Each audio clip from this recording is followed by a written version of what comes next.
Hello, everyone, and welcome back to Nightmare Narratives. I can picture some of you already in bed, maybe some of you just getting home from work. Wherever you are, whatever time it is, I'm glad you're here.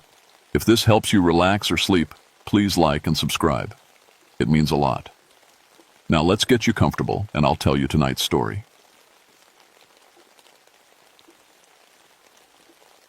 My name is Marcus Ironbridge, and I've walked these Tennessee mountains for 16 years as a park ranger. In all that time, I've pulled 47 people out of caves alive. I always figured that was a pretty good record. I wish I'd never gone for 48. It was late October 1971 when the call came in about 3 missing cavers in Raven's Gorge. The fog was rolling thick through the valleys that morning, and the first frost had turned the leaves brittle underfoot. I remember thinking it was perfect weather for staying inside with coffee and paperwork. But 3 expert cavers don't just disappear.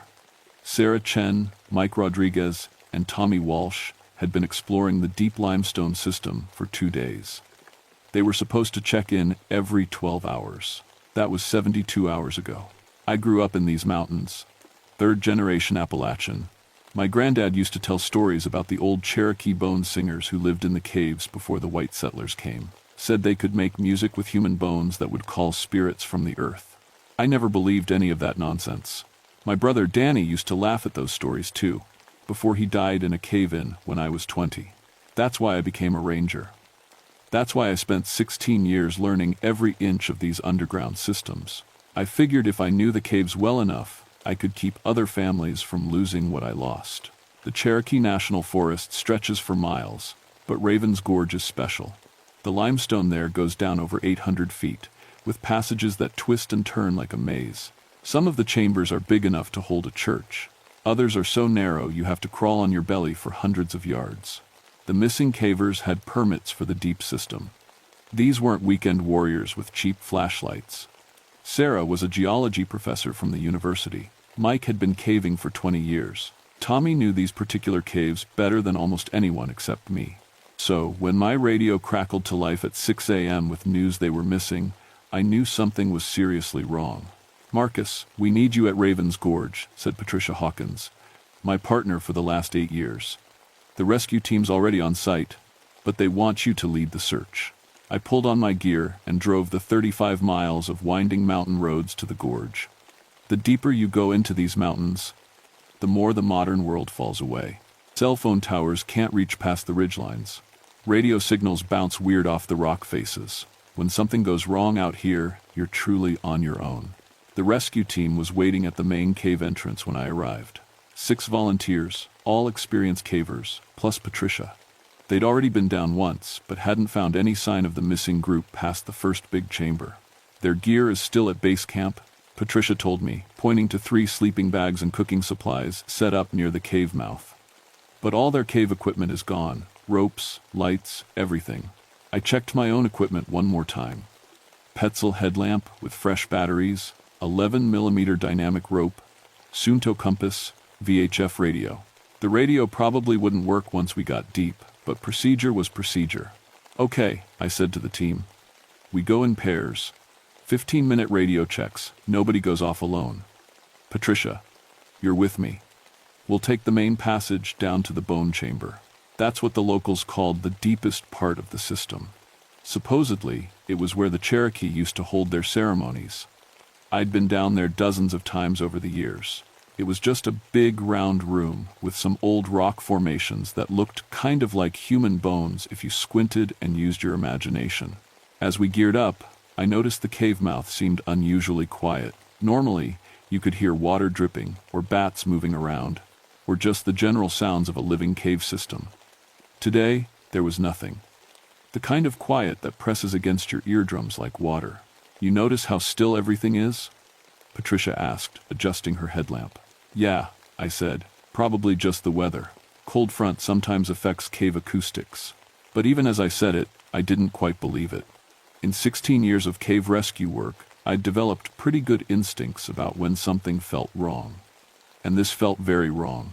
We entered the cave at 8:15 a.m., our lights cutting through the darkness ahead. The main passage started wide enough for 2 people to walk side by side, then gradually narrowed as it descended. The limestone walls were smooth and pale, worn by centuries of underground water flow. About 200 feet in, Patricia grabbed my arm. "Marcus," she whispered, "do you hear that?" I stopped and listened.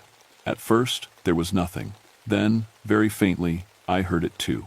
Humming. Human voices, humming in harmony. It was coming from somewhere deep in the cave system, echoing off the walls in a way that made it impossible to tell exactly where it originated. The melody was strange, almost hypnotic. It reminded me of the old Cherokee songs my grandmother used to sing, but sadder somehow. Lonelier. "That's got to be them," I said, though something in my gut was telling me it wasn't. "Come on." We moved deeper into the cave, following the sound. But as we descended, I noticed other things that didn't make sense. The temperature was all wrong. October in these mountains, the deep caves should be around 55 degrees. Today, it felt closer to 75. And there was a smell I couldn't identify. Sweet, like flowers, but with an undertone that reminded me of very old bones. We'd been underground for about an hour when we found the first rope. It was hanging from a crack in the ceiling, perfectly positioned to help climbers reach a higher passage. But according to my maps, that passage was a dead end. I'd been up there myself 3 years ago. It went back maybe 30 feet and stopped at a solid rock wall. "Did you put this here?" Patricia asked, testing the rope's strength. "Never seen it before," I said, but the rope was good quality, the same type the missing cavers would have brought. Maybe they found something we missed. The humming was louder now, definitely coming from above us. Patricia started climbing first, with me following. The passage was exactly as I remembered it. Narrow, sloping upward, carved smooth by ancient water flow. Except now it didn't stop at a rock wall. Where the dead end should have been, there was an opening. A perfectly round hole in the stone, just big enough for a person to crawl through. Warm air flowed out of it, carrying that strange, sweet smell. "This wasn't here before," I said, running my hands around the opening. The stone was smooth, natural looking. But I'd mapped this cave system myself. There was no passage here. "Caves change," Patricia said, though she sounded as confused as I felt. "Water finds new ways through, rock shifts." I wanted to believe that, but limestone doesn't just dissolve overnight. Changes like this take centuries, maybe thousands of years. The humming was definitely coming from beyond the opening. We crawled through, our lights revealing another passage that sloped down into darkness. This one felt different from the rest of the cave, older somehow. The walls had markings carved into them that looked almost like letters, but not in any alphabet I recognized. "Cherokee?" Patricia asked, pointing at the symbols. "Maybe, or older." My grandmother had told me stories about people who lived in these mountains before the Cherokee, people who went underground and never came back out. We followed the passage for maybe 100 yards before it opened into a chamber I'd never seen before. It was huge, bigger than any room in the mapped cave system. The ceiling disappeared into darkness above our headlamps. And the walls? The walls were covered in human bones, not scattered randomly, but arranged in perfect patterns. Spirals and circles and designs that seemed to move when you looked at them directly. Some of the bones were old, yellowed with age. Others looked fresh, still white and clean. "Jesus," Patricia whispered. In the center of the chamber, 3 figures sat in a perfect triangle. They weren't moving, weren't making the humming sound we'd been hearing. But even from across the room, I could see they were wearing the same type of caving gear our missing people had brought. "Sarah? Mike? Tommy?" I called out. No response. As we got closer, I could see why. They were dead, had been for a while, from the look of it, but that was impossible. They'd only been missing for 3 days. These bodies looked like they'd been here for weeks, maybe months. Their bones were visible through their decomposed flesh. And those bones were singing. I know how that sounds. I know it's impossible, but I could see it with my own eyes. The bones in their rib cages were vibrating, creating the harmonic humming we'd been hearing. Their skulls were tilted back, jaws open, as musical tones poured out of their empty mouths. Patricia stumbled backward, hitting the wall. Several of the arranged bones fell to the floor with a sound like wind chimes. "We need to get out of here," she said. "We need to get out right now." I wanted to agree with her. Every instinct I had was screaming at me to run. But I'm a park ranger. These people had been in my territory, under my protection. Whatever had happened to them, I needed to understand it. I approached the closest body, Sarah, based on the university ID still clipped to her gear. Her eyes were gone, but her skull was intact. As I watched, her jaw moved slightly, and a low musical tone emerged from her throat. That's when I noticed the other bones around the chamber responding. They were all vibrating now, all adding their voices to the song. The sound was getting louder, more complex. What had started as simple humming was becoming a full chorus. And I recognized the melody. It was the same song my grandmother used to sing to me when I was little. The Cherokee death chant, meant to help spirits cross over to the next world. "Marcus," Patricia said, her voice tight with fear. "Look at the walls." The bone patterns were moving. Not falling or shifting, but actually rearranging themselves. Spirals were becoming circles. Circles were becoming symbols that hurt to look at directly. And as they moved, they were spelling out words in that strange alphabet. I couldn't read them, but somehow I understood their meaning. Asterisk. Join the song. Asterisk. Patricia was already crawling back toward the passage we'd come from. "Marcus, we're leaving. Now." I took one more look at Sarah's remains. Her skull had turned to face me directly, and for just a moment, I could have sworn I saw intelligence in those empty eye sockets. As if something was looking back at me. That's when I heard the voice I'd been trying not to think about for 19 years. "Marcus," my dead brother Danny whispered from Sarah's skeletal mouth. "Don't leave me alone down here." I ran. Patricia and I scrambled through the passage, past the impossible opening, down the rope, and back toward the main cave system. But we weren't alone anymore. The humming followed us, echoing off the walls, seeming to come from every direction at once. And underneath the melody, I could hear voices.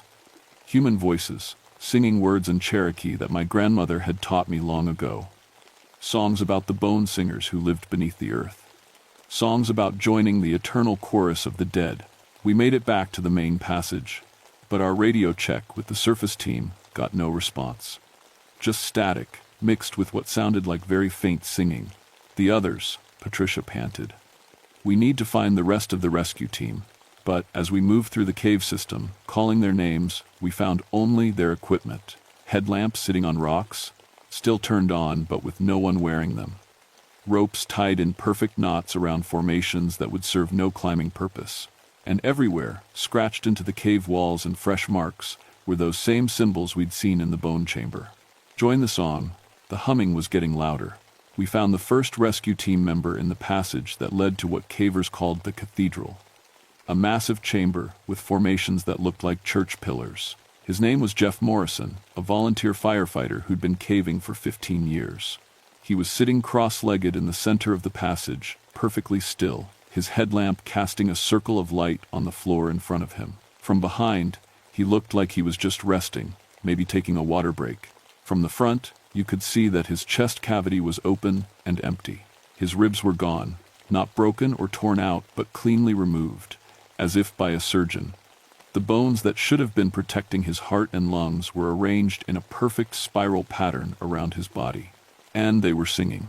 Each rib was vibrating at a different frequency, creating a complex harmony that made the cave walls themselves seem to hum in response. Jeff's body showed no signs of struggle, no blood, no trauma, just the impossible absence of bones that were now making music on the limestone floor. "How is he still sitting up?" Patricia whispered. I didn't have an answer. Without ribs, without the bone structure to support his torso, Jeff should have collapsed. But he sat there perfectly upright, his empty chest cavity moving slightly as air flowed through it, creating a sound like wind through a flute. That's when his head turned toward us. His eyes were still there, still aware. His mouth moved, trying to form words, but only musical tones came out. He was trying to tell us something, but his voice had become part of the bone song. Patricia grabbed my arm. "Marcus, his ribs. Look at his ribs." The spiral of bones around Jeff's body was slowly expanding, reaching toward us, not rolling or being pushed, but moving with purpose, as if they were alive. As they moved, they left scratches in the stone floor, scratches that formed letters. Asterisk. Your turn. Asterisk. We backed away, but the humming was coming from behind us now too. The other missing team members were somewhere in the cave system, and their bones were joining the chorus. "The exit," I said. "We need to get back to the surface." But as we retraced our steps toward the cave entrance, we found our path blocked. Not by rock or debris, but by patterns. Bone patterns, identical to the ones we'd seen in the deep chamber, except these were made from the skeletons of animals.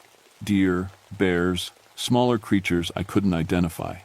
All arranged in perfect geometric designs that seemed to shift and flow when we looked at them directly.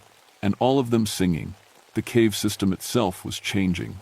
Passages that should have led up toward the entrance now curved down into darkness. The familiar landmarks I'd used for 16 years were gone, replaced by new formations that looked like they'd been there for centuries. "We're lost," Patricia said, though we both knew it was more than that. We weren't lost. We were being herded. Every time we tried to find a way out, we encountered more bone patterns, more singing skeletons.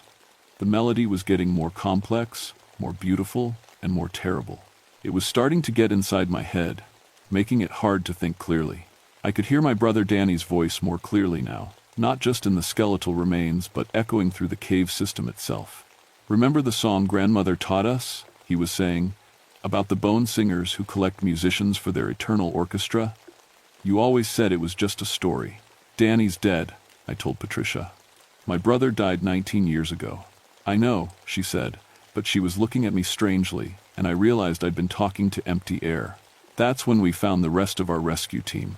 They were in the cathedral, all 4 of them, arranged in a perfect circle around the central formation. Like Jeff, they were sitting upright with their chest cavities open, their ribs removed and placed in intricate patterns around their bodies. But these 4 were still alive. Tom Bradley, our youngest volunteer, saw us first. He tried to wave, but his arm movements were jerky, unnatural. When he opened his mouth to speak, only musical tones came out. His larynx had been replaced with something that looked like carved bone. The others were in various stages of the same process. Maria Santos was missing her spine, but somehow still sitting upright, her vertebrae arranged in a line that led to a dark opening in the cave wall I'd never seen before. Rick Palmer's skull had been opened, his brain replaced with a collection of small bones that chimed like bells when he moved his head. Sarah Kim, the most experienced caver on our team, was almost completely transformed. Most of her skeleton was gone, her body held together by something I couldn't understand, but she was still conscious, still aware. When she saw us, tears ran down her cheeks as she tried to mouth words her bone-replaced vocal cords couldn't produce. The patterns around them were moving faster now, becoming more complex. And I realized what I was looking at wasn't random decoration. It was sheet music. The bones were arranged to show rhythm, harmony, tempo. The entire cave system was being turned into a massive musical score, with human skeletons as the instruments. "They're still alive," Patricia said. "We can still save them." But even as she said it, we could see it wasn't true. Tom's remaining flesh was slowly dissolving, being replaced by more bone structures. Maria's organs were being carefully removed and set aside, leaving only the parts necessary to keep her brain functioning. They were being transformed, not killed, converted into living instruments for something that had been waiting in these caves for a very long time. That's when I saw the figures moving in the shadows beyond our lights. They were tall, impossibly thin, and seemed to be made entirely of bone. But these bones moved with fluid grace, as if held together by more than just joints and ligaments. They wore the shapes of humans, but they were clearly something else, something very old. Patricia's light caught one of them full on. Its skull was human, but elongated, with eye sockets that seemed to go back forever. Its rib cage was open like a harp, with thin bone strings stretched between the ribs that vibrated in the cave's air currents. Its hands had too many fingers, each one ending in a point that could have been a claw or a musical notation tool. When it saw our light on it, the creature smiled. Its teeth were all different sizes, arranged like organ pipes, and when it opened its mouth, the most beautiful and terrifying sound I'd ever heard filled the cave. It was calling the others. More bone singers emerged from the darkness. Dozens of them, maybe hundreds. Some looked like they had once been Cherokee, based on the bone jewelry and carved decorations they wore. Others seemed older, from cultures that had lived in these mountains before recorded history began. And some looked fresh, recent additions to their eternal chorus. "The missing cavers," I whispered. Sarah, Mike, and Tommy. They were there, transformed but still recognizable. Their skeletons had been carefully recrafted into new instruments. Sarah's ribcage had become a complex wind instrument, with her breathing providing the airflow. Mike's leg bones had been turned into percussion instruments, striking against the cave walls in rhythm with the song. Tommy's skull had been opened and fitted with bone strings, turning his head into a living violin. But their eyes were still human, still aware, still in pain. The bone singers began moving toward us, their movements creating new harmonies as different parts of their skeletal instruments vibrated. The music was hypnotic, beautiful in a way that made you want to stop running and just listen. I could feel it working on me. My legs were getting heavy. My thoughts were becoming fuzzy. The urge to sit down and join the music was getting stronger. Patricia was affected too. She'd stopped backing away and was just standing there, swaying slightly to the rhythm of the bone song. "Patricia," I said, shaking her shoulder, "we need to move." But when she turned to look at me, her eyes were different, glassy, unfocused. She opened her mouth to speak, but what came out was a perfect musical tone that harmonized with the bone singers' chorus. I was alone. The bone singers surrounded me, their music filling the cave, filling my head, promising peace and beauty, and an end to the loneliness I'd carried since Danny died. All I had to do was stop fighting and let them add my bones to their eternal song. I almost gave in. The music was so beautiful, so perfectly harmonized, that resisting it felt like fighting against something natural and good. The bone singers moved closer, their skeletal forms swaying in rhythm, and I could see the intricate artistry of their construction. These weren't random monsters. They were craftsmen, artists, musicians who had found a way to make their art eternal. Patricia was already beginning to change. Her skin was becoming translucent, and I could see her ribs starting to separate from her chest, getting ready to be removed and repurposed. She looked peaceful, even happy. "Join us, Marcus," she said, but her voice had that musical quality now, like she was singing instead of speaking. "Danny's waiting for you," and he was. I could see my brother among the bone singers, his skeleton beautiful and terrible. His ribcage opened into a complex harp that sang with each breath of cave air. He looked exactly as I remembered him, but made of bone and music and something that might have been magic. "I've been alone down here for so long," Danny's voice said, though it came from all the bone singers at once. "But now we can be together forever." For a moment, I wanted that more than anything. 19 years of guilt and grief, gone. Replaced by eternal music and the company of my brother. Then I remembered my grandmother's voice, teaching me and Danny the old Cherokee songs when we were kids. Not just the death chants and the bone singer stories, but the protection songs too. The ones that were meant to keep spirits at bay. "Grandmother told us more than just stories," I said to Danny's skeleton. "She taught us how to fight back." I started singing. Quietly at first, because I wasn't sure I remembered all the words. It was a song she'd made us learn, but told us never to use unless our lives depended on it. A song that was older than the Cherokee Nation, passed down from the people who lived in these mountains before recorded history began. The bone singers stopped moving. Their music faltered, becoming discordant. I sang louder, my voice cracking but gaining strength.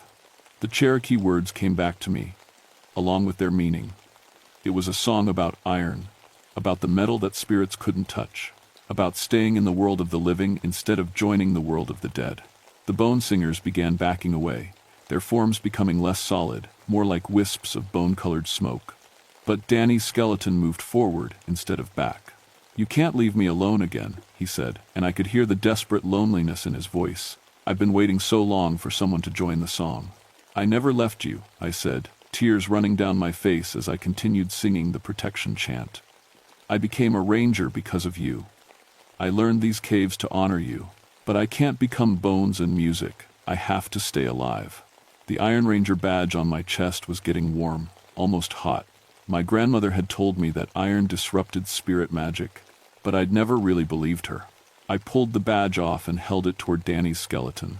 Where the metal touched his bones, they became solid and real, instead of mystical and flowing. For just a moment, he looked like my brother again, instead of an impossible musical instrument. "I understand," he said, his voice normal now instead of singing. "But Marcus, they're not going to let you leave."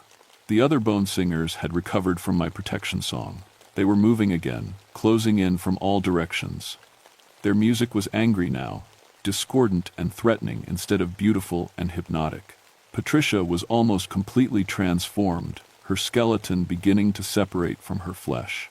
The missing cavers and rescue team members were being absorbed into the walls of the cave, becoming part of the architecture itself. I could sing the protection song, but it only worked for a few minutes at a time. And I was one person with a small iron badge against dozens of ancient spirits who had been collecting musicians for centuries. That's when I realized what my grandmother had really been trying to teach us. The protection song wasn't meant to fight the bone singers. It was meant to give you time to escape. But you couldn't escape by running. You had to disrupt their entire operation. The cave system itself had become their instrument. The walls, the formations, the passages, everything was positioned to create perfect acoustics for their eternal concert. If I could damage that, maybe I could break their power. I looked up at the cathedral's ceiling, where massive stalactites hung like frozen music. If those came down, they'd shatter the carefully arranged acoustics of the chamber. I pulled out my climbing gear and started setting charges. Not real explosives. I didn't carry those, but compressed air cartridges from my emergency kit. If I could position them right and trigger them all at once, the pressure change might be enough to destabilize the rock formations. The bone singers realized what I was doing and began moving faster, their music becoming urgent, desperate. But I was already climbing, using techniques I'd learned in 16 years of cave rescue work. Patricia, still partially transformed, tried to stop me. "Marcus, don't destroy the music," she sang. "It's so beautiful." "I know," I said, because it was beautiful. But beauty that requires death isn't really beautiful at all. I reached the ceiling and began setting my charges around the largest stalactite formations. Below me, the bone singers were climbing the walls with impossible grace, their skeletal forms flowing upward like smoke given structure.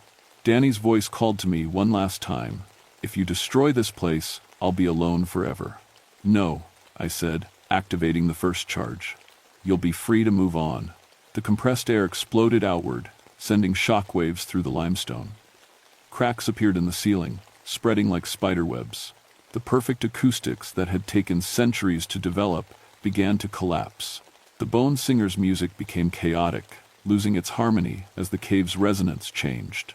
Their forms started to flicker and fade, like radio signals losing reception. I triggered the rest of the charges in sequence, and the cathedral's ceiling began to fall. Tons of limestone crashed down, smashing the bone patterns, destroying the careful arrangements that had turned human skeletons into musical instruments. The sound was deafening, drowning out the bone singers' chorus completely. In the dust and chaos, I saw Patricia suddenly solid again, her transformation reversing as the spirits lost their power. The rescue team members were becoming human again, too, their stolen bones returning to their bodies. But the cave system was collapsing around us. "Everyone move!" I shouted, though I could barely hear my own voice over the sound of falling rock. We ran through passages that were closing behind us, past chambers that were folding in on themselves. The carefully preserved cave system that had been home to the bone singers for centuries was destroying itself as their magic failed. Some of the spirits tried to follow us, but they were just wisps of smoke now, unable to maintain their skeletal forms without the cave's perfect acoustics to give them power. We reached the main passage, just as the entrance began to collapse. Patricia and the surviving rescue team members made it out first. I was the last one through, diving into daylight just as the mountain sealed itself shut behind me. The bone singers were trapped inside, along with their eternal concert and their terrible, beautiful music. But not all of them. The official report said it was a geological incident. Caves are unstable, rock shifts, sometimes whole systems collapse without warning. It happens in limestone country. The families of the missing cavers received compensation from the Park Service for the unfortunate accident that claimed their loved ones. I never told anyone the truth about what we found down there. Patricia doesn't remember most of it. The doctors said her memory loss was probably due to the head injury she received when the cave collapsed. She knows we went in to rescue people and had to run when the mountain started falling, but the details are fuzzy. The other rescue team members remember even less. Tom Bradley thinks he fell and hit his head in the dark. Maria Santos recalls getting separated from the group and being scared until she heard voices calling her back to the exit. None of them remember having their bones removed or being transformed into living instruments. I think that's probably for the best, but I remember everything. Sometimes, late at night, when the wind blows through the mountains just right, I can still hear the music. Faint echoes of that perfect, terrible harmony drifting up from the sealed cave system. The bone singers are still down there, still trying to create their eternal concert, but the acoustics are all wrong now. Their music is broken, discordant, sad. I feel guilty about that sometimes. They were ancient spirits, older than human civilization in these mountains. They were artists, in their own way, creating something beautiful that could have lasted forever. And I destroyed it. But then I remember Patricia's face when her ribs were being pulled from her chest, still conscious, still aware. I remember the missing cavers, transformed against their will into living instruments. I remember my brother, Danny, trapped for 19 years in a form made of bone and music and loneliness. Beauty that requires unwilling sacrifice isn't really beautiful at all. The Cherokee elders I've talked to since then, quietly, carefully, without mentioning specific details, tell me I did the right thing. They say the bone singers were spirits that had lost their way, consuming human lives to maintain their existence instead of moving on to whatever comes after death. Some music is meant to end, one elder told me. That's what makes it precious while it lasts. I'm still a park ranger, still walking these mountains, still pulling people out of dangerous situations. But I carry iron now, not just my badge, but iron nails in my pockets, iron cleats on my boots. And I've learned more of my grandmother's protection songs, the ones she said to save for when my life depended on it. Because the Raven's Gorge system isn't the only cave complex in these mountains. And the bone singers weren't the only old spirits living beneath the earth. 3 months after the collapse, a family of hikers went missing near Laurel Creek Caverns. When we found them, they were sitting in a perfect circle, humming an old Cherokee melody none of them had ever heard before. Their bones were still inside their bodies. For now, the music never really ends in these mountains. It just changes form, finds new instruments, adapts to new circumstances. And somewhere in the sealed darkness of Raven's Gorge, ancient voices are still trying to call new singers to join their eternal song. I can hear them sometimes when I'm alone in the caves, faint and broken, but still beautiful in their terrible way. And sometimes, in the deepest chambers where the rock formations create perfect acoustics, I hear a familiar voice singing harmony.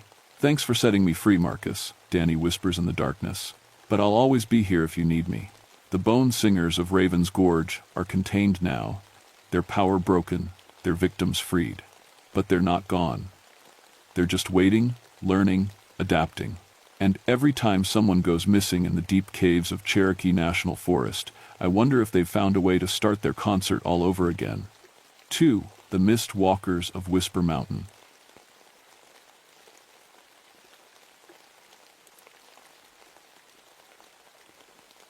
My name is Elizabeth Thornwood, and I spent 12 years tracking predators in these mountains before I learned what real monsters look like. People think being a park ranger is all about helping lost hikers and putting out campfires. They don't know about the 3 a.m. calls when something kills livestock in ways that don't make sense. They don't know about the reports that make your skin crawl, the ones you file away and hope never to see again. The Blue Ridge Mountains of Virginia hold secrets older than the roads that wind through them. I've walked these trails since I was 22, fresh out of college, with a zoology degree and big dreams about saving wildlife. Now I'm 34, and I've relocated over 200 black bears. I know every ridge, every hollow, every place where civilization gives way to something wilder. Widow's Peak sits 50 miles from the nearest town. It's the kind of place where your radio goes dead and your cell phone becomes a useless piece of plastic.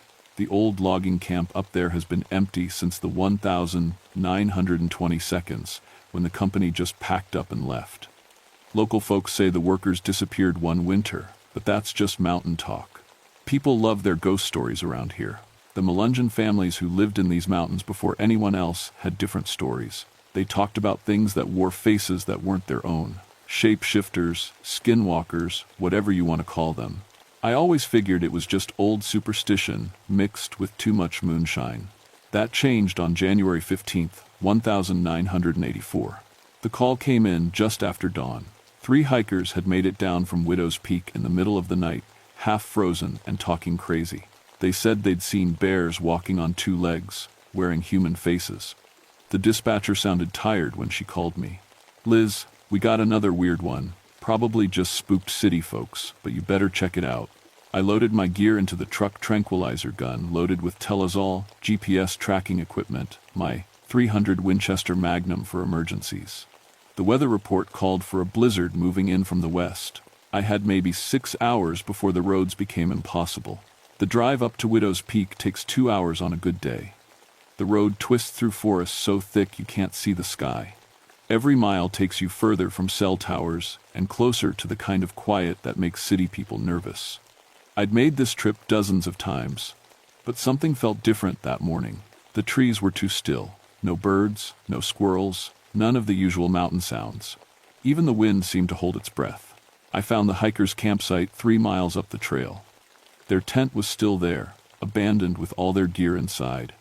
Food scattered everywhere, sleeping bags torn to shreds. Whatever had visited them in the night had been looking for something. That's when I saw the first tracks. Bare paws, clear as day, in the mud beside the creek.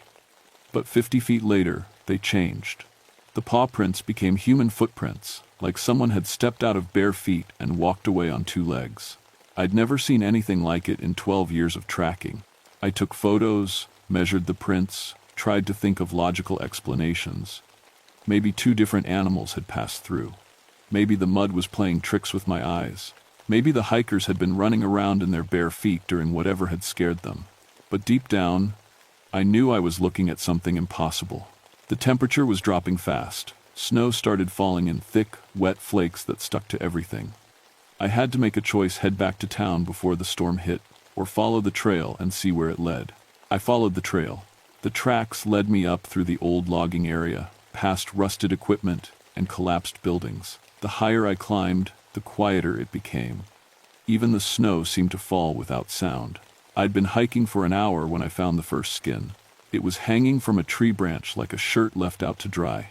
But it wasn't cloth. It was the complete hide of a white-tailed deer, turned inside out and stretched on a wooden frame. The skin was perfectly preserved, with every detail intact. Someone had removed it with surgical precision. My hands shook as I photographed it. This wasn't normal hunting practice. This was something else entirely. The trail camera I'd set up here 6 months ago was still working, solar battery keeping it alive through the winter. I pulled out the memory card, hoping it had caught whatever was happening up here. The first dozen photos showed normal wildlife: deer, raccoons, a few black bears passing through. Then the images started getting strange. Frame 847. A black bear approaching the camera at 2:30 a.m. Frame 848. The same bear, but standing on its hind legs. Frame 849. The bear reaching up with human hands. Frame 850. Empty forest. Frame 851. A naked human figure walking away from the camera. I went through the photos 3 times, checking the timestamps, looking for equipment malfunction. The camera had captured something impossible: a bear transforming into a person, or a person transforming into a bear. The wind picked up, carrying a smell I didn't recognize. Sweet and chemical, like leather soaking in formaldehyde. I followed my nose deeper into the trees. That's when I found the tanning operation. Hidden in a grove of pine trees, someone had built a series of wooden racks.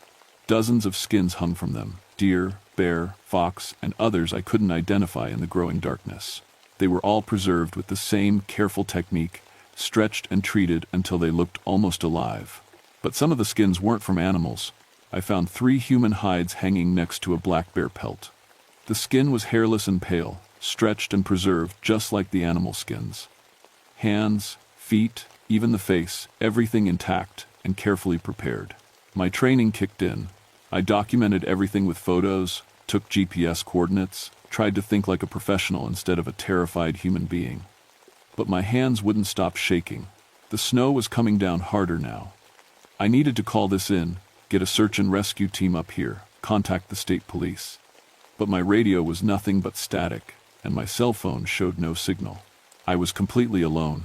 That's when I heard the voice calling my name. Elizabeth? Elizabeth Thornwood? I turned toward the sound. A figure was walking toward me through the snow, tall, wearing a Park Service uniform. As he got closer, I could see his face clearly. Thomas Ashworth. My backup ranger, the guy who'd covered my shifts when I got sick last month. Relief flooded through me. Tom, thank God you're here. You need to see this. There's something really wrong happening up here. He smiled, but something about his expression made my stomach turn. His teeth were too white, and his eyes didn't match his smile. I know, Elizabeth. I've been watching for a while now. What do you mean, watching? He stepped closer, and I noticed he wasn't wearing any cold weather gear. Just a summer uniform, like he'd walked up here in July instead of January. No jacket, no gloves, not even a hat, but he didn't seem cold at all. How long have you been up here, Tom? Oh, not long, just since this morning. He gestured toward the skins hanging in the trees. Beautiful work, isn't it? Takes real skill to preserve them this well. The chemical smell was getting stronger. I looked closer at Tom's uniform, and my blood went cold. The name tag was wrong. It said Ashworth, but the letters looked hand-carved, like someone had made it themselves. The badge was slightly off-center. The shirt fit too perfectly, like it had been tailored specifically for him. Tom, we need to get out of here. There's a blizzard coming, and I found evidence of... I know what you found, Elizabeth. His voice was different now, deeper, with an accent I couldn't place. The question is, what are you going to do about it? I stepped backward, my hand moving toward the pistol on my belt. You're not Tom Ashworth. The thing wearing Tom's face tilted its head like a curious animal. No, it said, I'm not. I ran. My feet slipped in the snow as I crashed through the trees, heading back toward the trail. Behind me, I could hear laughter that didn't sound human. Not Tom's laugh. Something else, trying to copy how humans laugh. I made it maybe 50 yards before I realized my mistake. In my panic, I'd run deeper into the forest instead of back toward my truck. The trees pressed close on all sides, and the snow was falling so thick I could barely see 10 feet ahead. My radio crackled with static, then cleared just long enough for a voice to come through. Elizabeth, this is Thomas Ashworth. Do you copy? I stopped running. That was Tom's voice, his real voice, not the thing that had been wearing his face. Tom, where are you? I'm at base camp. Got your message about the strange tracks. I'm heading up with backup, but this storm is getting bad. What's your location? I looked around at the darkening forest. I don't know. I'm lost. Tom, there's something up here. Something pretending to be you. Don't trust anyone who says they're a ranger. Static filled the radio for a long moment. Elizabeth, are you feeling all right? You sound confused. Just stay put, and we'll find you. Tom, listen to me carefully. What did I bring you for your birthday last year? Silence. Tom? The radio was dead. I tried my cell phone again, still no signal. The snow was getting deeper, and the temperature was dropping fast. I needed shelter, and I needed it soon. The old logging camp was somewhere up ahead. If I could find it, I could wait out the storm and figure out what was happening. I followed what looked like an old road, hoping it would lead me to the buildings. The road led to something, all right? But it wasn't abandoned. Lights flickered between the trees, oil lamps and candles, casting dancing shadows on the snow. I could hear voices, multiple people talking in low tones. The chemical smell was stronger here, mixed with wood smoke and something else. Something that smelled like meat. I crept closer, staying in the trees. The old logging camp had been rebuilt. Not restored, rebuilt with materials that didn't match the original construction. New wooden buildings sat next to old stone foundations. Smoke rose from multiple chimneys. Through the windows, I could see people moving around inside, at least a dozen of them, all wearing different clothes, different faces. But something was wrong with the way they moved. Too smooth, too coordinated, like they were all following the same rhythm. I watched a woman walk past one of the windows. She was young, maybe 25, with long dark hair and pale skin. She was carrying something in her hands, a folded bundle of cloth. Except it wasn't cloth, it was skin. She shook it out like a bedsheet, and I saw arms, legs, a human torso. She held it up to the light, examining it carefully, then carried it to another room. Through another window, I saw an old man sitting at a table. He had a pile of faces in front of him, actual human faces, preserved like masks. He picked one up and held it against his own face, checking the fit. When he pulled it away, his features had changed completely. I understood then what I was looking at. A family of shapeshifters, living in the mountains, collecting human skins to wear as disguises. The missing hikers, The preserved hides, they were building a collection. My phone buzzed. Somehow, I had signal. A text message from Tom Ashworth. Found your truck. Where are you? Storm getting worse. I typed back quickly. At old logging camp. Multiple suspects. Send backup. The reply came immediately. On my way. Don't engage. I put the phone away and tried to think. If Tom was really coming, I needed to warn him about what was up here. These things could look like anyone, sound like anyone. How would we tell the difference? That's when I saw myself walk past the window. It was my face, my hair, my uniform. The thing was wearing my skin like a costume, moving around inside the building like it belonged there. I watched myself talk to the old man, saw him hand my face a bundle of fur, a bear skin. I watched my own face smile as it held up the bear hide, testing the weight of it. Then it walked toward the back door, coming outside, coming to find me. I had two choices. Run into the storm with no shelter and probably freeze to death, or find a way to fight. I checked my weapons, tranquilizer gun, pistol, and a knife. Nothing that seemed adequate for fighting shape-shifting monsters. But I remembered something from the old Melungeon stories my grandmother used to tell. Skinwalkers could be hurt by silver and fire. They were tied to their stolen skins, damaged the skin, and you damaged the creature wearing it. I didn't have silver bullets, but I had something else. I pulled out my emergency flare gun, loaded with a magnesium round that burned at 3,000 degrees. If I could hit one of these things while it was wearing a stolen skin, maybe I could hurt it enough to escape. The back door of the main building opened, and my own face looked out into the snow. Elizabeth? It called in my voice. Elizabeth? Are you out there? It's me, it's you. We've been looking for you. The thing wearing my skin stepped out into the snow. In the lamplight, I could see it wasn't perfect. The face was a little too tight, the movements slightly off, like someone wearing a mask that didn't quite fit. Come inside, Elizabeth. It's warm in here. We have food and dry clothes. You must be so cold. I raised the flare gun, aimed at the center of its chest, and pulled the trigger. The magnesium round hit my stolen face dead center and exploded in white fire. The creature screamed a sound like animals in pain mixed with human voices crying out. It clawed at its chest as the fake skin burned away, revealing something underneath that hurt to look at. The scream brought others running out of the buildings. More faces I recognized: Tom Ashworth, the missing hikers, people from town I'd seen but never met, all wearing stolen skins, all moving toward me with inhuman speed. I ran toward the deepest part of the forest, as the whole camp erupted in angry voices behind me. The chase lasted 3 hours. They followed me through the snow, calling out in familiar voices, trying to trick me into stopping. I heard my mother calling my name, my ex-husband apologizing for things that happened years ago, my dead father telling me to come home. But I kept running. The storm was getting worse. The wind screamed through the trees, and the snow was piling up knee-deep. I was leaving an easy trail to follow, but I had no choice. If I stopped moving, I'd freeze to death before they caught me. I found shelter in a shallow cave about a mile from the camp. It wasn't much, just a depression in the rock face, but it got me out of the wind. I huddled there with my remaining gear, trying to think of a plan. My phone buzzed again. Another text from Tom. Can see your tracks. Following now. Stay where you are. I wanted to believe it was really him, but I couldn't take the chance. Instead, I sent back. Prove you're really Tom. What did we talk about during your divorce? The reply took several minutes. His drinking. You said Sarah was right to leave me, but I should try to stay in the kids' lives. You made coffee and let me cry on your couch for 3 hours. That was Tom, the real Tom. Where are you? I texted back. Half-mile south of your position. Can see your tracks leading to the rocks. What the hell happened up here? I was about to text back when I heard voices approaching through the storm. Multiple people, all calling my name in different voices. They'd found my trail.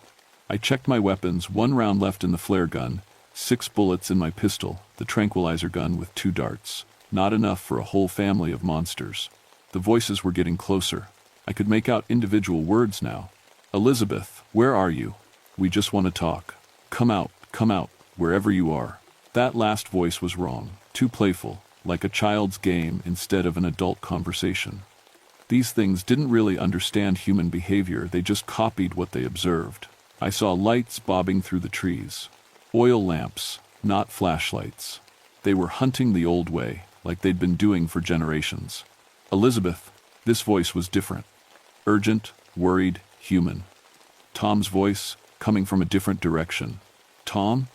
I called back, keeping my voice low. Liz, thank God, where are you? I could see a flashlight beam cutting through the snow, moving toward my position. It looked like standard Park Service equipment, not the oil lamps the creatures were carrying. I'm in the rocks, I called back. Be careful, there's a whole family of them up here. The flashlight beam swung toward my voice. In the light, I could see Tom's face. He looked tired and scared, but it was definitely him. The way he moved, the way he held his shoulders, I'd worked with him for 5 years. This wasn't a copy. Jesus, Liz, what happened to you? I looked down at myself. My uniform was torn, covered in mud and blood. I'd lost my hat somewhere, and my hands were scratched from fighting through brush. They're called skinwalkers, I said as he climbed up to my shelter. They wear human skins like clothing. I saw them, Tom. They had my face. He stared at me for a long moment, probably wondering if I'd lost my mind. Then he saw something in my expression that convinced him. How many? At least a dozen, maybe more. They've been hunting people, collecting skins. The missing hikers, they're all dead. Tom checked his radio. Static. He tried his phone, no signal. We need to get out of here, he said. Can you walk? Before I could answer, the voices stopped. The forest went completely silent. Even the wind died down. In the distance, I could see lights moving through the trees, but they weren't making any sound at all. They know you're here, I whispered. Tom checked his service weapon, a .40 caliber pistol with a full magazine. Will regular bullets hurt them? I don't know. Fireworks. Silver, maybe. The old stories say, a voice called out from the darkness, maybe 50 feet away. Thomas Ashworth? Is that you? It was my voice. The thing wearing my stolen skin had survived the flare gun. Elizabeth? Tom called back. Don't answer. I grabbed his arm.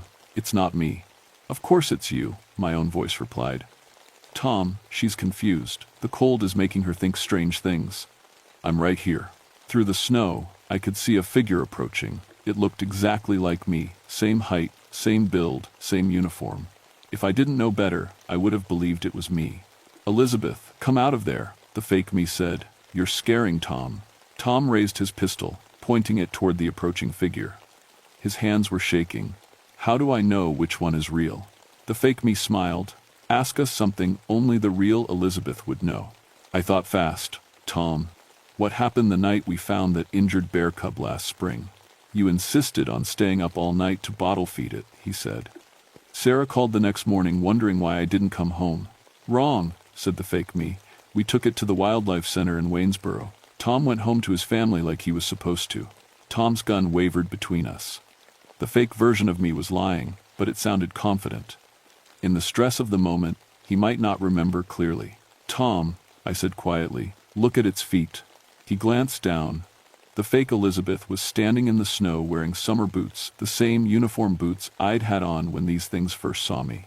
But I was wearing winter hiking boots now, the ones I'd changed into before hiking up here. The real Elizabeth would have changed her footwear for the snow, I said. Tom nodded and aimed his pistol at the imposter. The thing wearing my face stopped smiling. When it spoke again, its voice was different, older, with that strange accent I couldn't place. You cannot stop us, young ones. We have walked these mountains since before your people came. We will walk them long after you are gone. Like hell, Tom said, and pulled the trigger. The bullet hit the fake Elizabeth in the chest. Instead of falling, it staggered backward and began to change. The stolen skins split and peeled away, revealing something tall and gaunt underneath. Its real face was long and narrow, with too many teeth and eyes that reflected light like an animal's. It screamed in pain and rage, then turned and ran back into the darkness. Did that kill it? Tom asked. I don't think so. We need to get out of here. Now. We left the shelter and started working our way back toward where Tom had parked. But the creatures weren't done with us. They followed us through the storm, staying just out of sight, calling out in the voices of people we cared about. They had learned not to get too close, but they were hurting us. Every time we tried to take a direct route, they would appear and force us to change direction. Slowly, they were driving us back toward their camp. They're playing with us, I realized. Then let's stop playing. Tom pulled out his emergency flare and struck it. The red flame hissed to life, casting wild shadows through the snow. You want to hunt us? He shouted into the darkness. Come and get us. The creatures rushed us then, coming from all sides. I counted at least 8 of them, all wearing different stolen faces. Tom threw his flare at the closest one, and it burst into flames, screaming and rolling in the snow. I emptied my tranquilizer gun into another one. The dart didn't kill it, but the chemicals made it stagger and fall. Tom was shooting with his pistol, trying to keep them back while I reloaded. But there were too many of them. Just when I thought we were finished, I heard the sound of engines in the distance. Snowmobiles, coming up the mountain fast. Back up, I shouted over the wind. State police, Tom replied. I called them before I came up here. The skinwalkers heard the engines too. They melted back into the forest, vanishing like smoke. Within minutes, we were alone in the snow, with nothing but our own blood and the smell of burning flesh to prove what had happened. The state police found us an hour later, half frozen and barely conscious. We spent 3 days in the hospital being treated for exposure and shock. The official report listed the incident as a wildlife encounter. Rabid animals, probably. The logging camp was empty when the search teams got there, just old buildings and no sign of habitation. The preserved skins I'd photographed had vanished. Even my trail camera photos were gone, the memory card corrupted. Tom backed up my story, but without evidence, there wasn't much anyone could do. The area around Widow's Peak was quietly closed to hikers during winter months.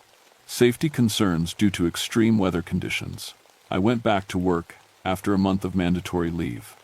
Tom transferred to a different district, said he needed a change of scenery. I don't blame him, but I know they're still up there. Last winter, 3 more hikers went missing in the same area. The search teams found their equipment but never found them. The report blamed an early blizzard and difficult terrain. I've started keeping silver bullets in my service weapon. Call it superstition if you want, but I've learned to trust the old stories. The Melungeon families knew something. We forgot some things. In these mountains are older and stranger than we want to believe. I still work the Blue Ridge Parkway, still answer calls about problem wildlife, but I'm more careful now about who I trust. Sometimes I'll be talking to a fellow ranger or a local resident, and something will feel wrong about their voice, their movements, the way they wear their own skin. When that happens, I ask questions only the real person would know. And I keep my hand close to my weapon, because somewhere up on Widow's Peak, in buildings that appear and disappear like mountain mist, a family of creatures continues their ancient trade. They collect faces and voices, learning to walk among us undetected. They've been doing it for generations, and they're getting better at it. I know because last month I saw myself buying groceries in town.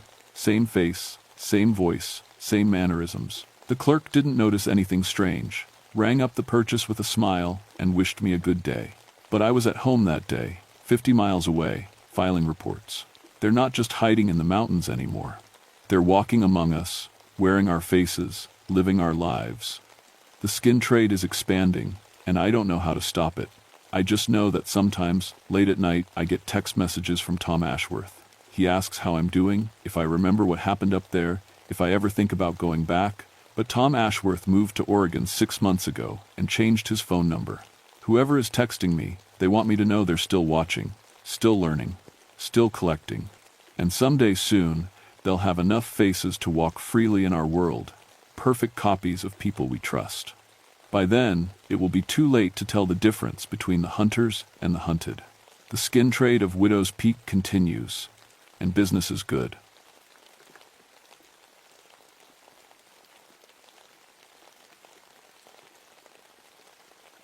My name is Samuel Coleridge, and I've been a park ranger for 18 years. Most of that time has been spent here in Daniel Boone National Forest, managing the old coal mining sites scattered throughout these Kentucky hills. People think it's boring work, checking fences, updating historical markers, making sure nobody falls down an old mine shaft. They're mostly right. Until last October, the strangest thing I'd encountered was a family of raccoons that had made their home in an abandoned mining office. I should probably mention that my daddy was a coal miner. Died when I was 12 in a collapse over in Harlan County. Maybe that's why I ended up taking care of these old sites. Felt like I owed something to the miners who worked here, died here. My mother always said I was trying to make peace with ghosts, but I never believed in that kind of thing. The Black Damp Hollow site sits about 15 miles from the nearest paved road, deep in a valley that seems to catch fog like a bull catches water. It's what's left of a company town called Prosperity, though there wasn't much prosperous about it from what I can tell. The mine operated from 1889 to 1894, then shut down after what the records call geological instability. That's a fancy way of saying the mountain tried to swallow the whole operation. The town itself is mostly foundations now. 12 people still live there, mostly elderly folks whose families never left after the mine closed. There's Martha Crowley, who runs a tiny general store that's more museum than business, and her brother Tom, who knows more about local mining history than anyone has a right to. The rest keep to themselves. What makes Black Damp Hollow different from my other sites is the mine itself.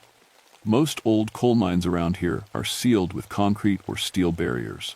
This one still has the original timber supports, blocking the main entrance, though they've been reinforced over the years. The shaft goes down about 200 feet, then branches into a network of tunnels that follow the coal seam. According to the old maps, there are at least 6 different levels, all connected by a central shaft. On October 15th, I got a call from the Forest Service dispatch. 3 spelunkers had reported hearing voices calling for help from inside the sealed mine. They'd been camping near the entrance the night before and heard what sounded like men shouting for rescue. The voices came from deep inside the mountain, they said. When they tried to get closer to help, they couldn't find any way past the timber barriers. I drove out there that afternoon, figuring I'd find evidence of kids playing pranks or maybe somebody's radio picking up CB chatter from truckers on the interstate 20 miles away. The mountain has a way of carrying sounds in strange directions. The mine entrance sits at the bottom of a steep hollow, surrounded by oak trees that were already losing their leaves. The old timber barriers looked solid, 12 by 12 posts set deep in concrete, with steel mesh filling the gaps. Nobody had been through there recently. But when I got close to the entrance, my breath started showing like it was January instead of October. I checked my thermometer, 68 degrees in the sunshine, 20 feet from the mine, 42 degrees right at the entrance, a 26-degree difference with no explanation. That should have been my first warning. I spent 2 hours that day checking the perimeter, looking for other openings the spelunkers might have mistaken for the main shaft. Found nothing except old air vents, all properly sealed. The whole site felt wrong somehow, though I couldn't put my finger on why. The woods were too quiet. No bird sounds, no squirrels chattering. Even the flies seemed to avoid the area near the mine. Driving home that evening, I told myself it was nothing. Temperature differences near mines aren't unusual. Underground air stays cool year-round. The silence was probably just seasonal, animals preparing for winter. The voices the spelunkers heard were probably wind moving through old timber, creating sounds that seemed human in the darkness. I almost believed it too. The next morning brought a call that changed everything. Martha Crowley phoned the ranger station before dawn, her voice shaky with something between fear and excitement. "Samuel, you need to get out here. Something's happened at the mine." I made the drive in record time, arriving to find Martha standing at the mine entrance with her brother Tom and 2 other locals. They were all staring at something I couldn't quite process. Someone had arranged mining tools in front of the sealed entrance. A pickaxe, a mining lamp, a coal bucket, and several hand tools, all laid out in neat rows like a display. The items looked old but well maintained, the metal clean and oiled. "Were these here yesterday?" I asked. Tom shook his head. "Ground was clear yesterday evening when I walked my dog past here. Found them this morning, just like this." I knelt down to examine the tools. The pickaxe was a beautiful piece, wooden handle worn smooth by decades of use, steel head sharp enough to cut coal. The mining lamp was the type used in the 1890 seconds, brass and glass with a wick system for burning oil. It was filled and ready to light. "These belong to anyone in town?" "Nobody's used tools like this for 40 years, Martha said. "My grandfather had similar ones, but they're hanging in my store. Have been, for decades." I stood up and looked at the assembled group. Martha and Tom were both in their 70s, born and raised in Black Damp Hollow. The other 2 men, Brothers named Pete and Joe Kinzer were in their 60s and had lived here their whole lives too. Any ideas how these got here? Same way the voices got in the mine, Pete said quietly. I spent the rest of the morning photographing the tools and checking for footprints. The ground around the mine was soft from recent rain, but I found no human tracks. No tire marks from vehicles. No indication anyone had walked through the area carrying equipment. What bothered me most was the condition of the tools. They looked like they'd been used recently. Coal dust in the crevices of the pickaxe head, oil fresh in the lamp's reservoir. But these were antique tools, museum pieces. Nobody had used equipment like this for decades. I decided to take the mining lamp back to my office for closer examination. The moment I picked it up, it felt warm in my hands. Not hot, just body temperature, as if someone had been holding it recently. That afternoon, I called the state archaeologist to report the find. Dr. Rebecca Hayes drove out the next day to examine the site and remaining tools. She confirmed they were period pieces from the 1,892, exactly the type used in this mine during its operational years. Samuel, these tools are worth thousands of dollars to collectors, she told me. The lamp alone is museum quality. Nobody just leaves items like this sitting outside. Could they have been buried here? Maybe exposed by rain? The brass would be green with corrosion after a century underground. This lamp looks like it was polished yesterday. Dr. Hayes took detailed photographs and measurements, then loaded the tools into her truck. As we worked, neither of us mentioned the temperature drop near the mine entrance. Neither of us talked about how our voices seemed muffled when we got within 10 feet of the timber barriers. But I could see in her eyes that she felt it too, the wrongness that hung over this place like morning fog. That night, I took the mining lamp home with me. I set it on my kitchen table while I made dinner and tried to think through logical explanations for what was happening. Someone was playing an elaborate prank. Kids from town had found a cache of old tools and decided to mess with the ranger. Maybe there was a historical reenactment group in the area. Around 11 o'clock, as I was getting ready for bed, the lamp started glowing. Not the wick. The brass itself began giving off a soft, warm light. I watched it from across the room, my heart hammering against my ribs. The glow pulsed gently, like breathing. After about 5 minutes, it faded back to normal. I should have called someone, should have reported it to my supervisor, or Dr. Hayes, or even Martha Crowley. Instead, I sat at my kitchen table until dawn, watching an antique mining lamp that glowed without fire, and remembering stories my father used to tell about miners who never made it out of their last shift. The next morning, I drove back to Blackdamp Hollow with the lamp in my passenger seat. I had to know what was happening at that mine. I had to understand why a piece of 1,890 seconds mining equipment was behaving like it was alive. I should have stayed home. The lamp started glowing again the moment I parked near the mine entrance. This time, the light was brighter, more focused. As I carried it toward the sealed opening, the glow intensified until I could read by it like a flashlight. Martha met me at the mine site, carrying a thick folder of papers. I spent all night going through my grandfather's records, she said. Found something you need to see. She opened the folder and pulled out a yellowed newspaper clipping from 1,894. The headline read, "Prosperity Mine Disaster Claims 73 Lives, Rescue Efforts Abandoned." I've heard about the disaster, I said. Geological instability caused a collapse. That's what they reported. But look at this. She handed me another document. A handwritten letter dated 3 weeks after the disaster. My great-grandfather wrote this to a lawyer in Lexington. Never sent it. I read the letter by the lamp's strange light. Asterisk. The truth about what happened at Prosperity Mine must be told. The collapse was no accident. Mr. Hensley and his partners sealed those men inside deliberately, flooding the lower tunnels to collect insurance money. 73 miners trapped below with no way out. We could hear them calling for help for days, but Hensley had armed guards keeping us away. Said it was too dangerous for rescue attempts. By the time we convinced the sheriff to investigate, the voices had stopped. Company claimed the men died in the original collapse, but we know better. They starved down there, or drowned when the flooding reached their level. Asterisk. My hands started shaking as I read. The mining lamp's glow brightened, casting dancing shadows on the ground around us. Why didn't your great-grandfather send this letter? Hensley owned half the county back then. Judges, sheriff, newspaper editor, all in his pocket. Speaking out meant losing your job, your home, maybe your life. Martha's voice was barely a whisper. But the miners never forgot. Every family in Black Damp Hollow lost someone in that mine. As she spoke, I heard something that made my blood freeze. Voices calling from inside the mountain, faint but distinct, men shouting for help. "Do you hear that?" I asked. Martha nodded, tears in her eyes. "They've been calling for help for 130 years, Samuel. Nobody ever came."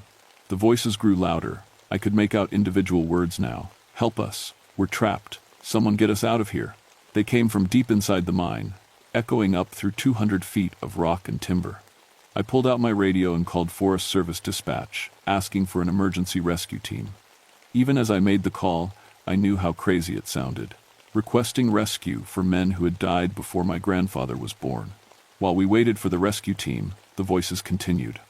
Sometimes they were loud enough that Martha and I looked at each other in shock. Other times they faded to whispers that might have been wind. But they never stopped completely. The rescue team arrived 2 hours later, 4 men with equipment for cave rescue and emergency medical response. The team leader, a guy named Rodriguez I'd worked with before, looked skeptical when I explained the situation. "You're hearing voices from inside a sealed mine shaft? Just listen." We all stood silent for 30 seconds. Nothing.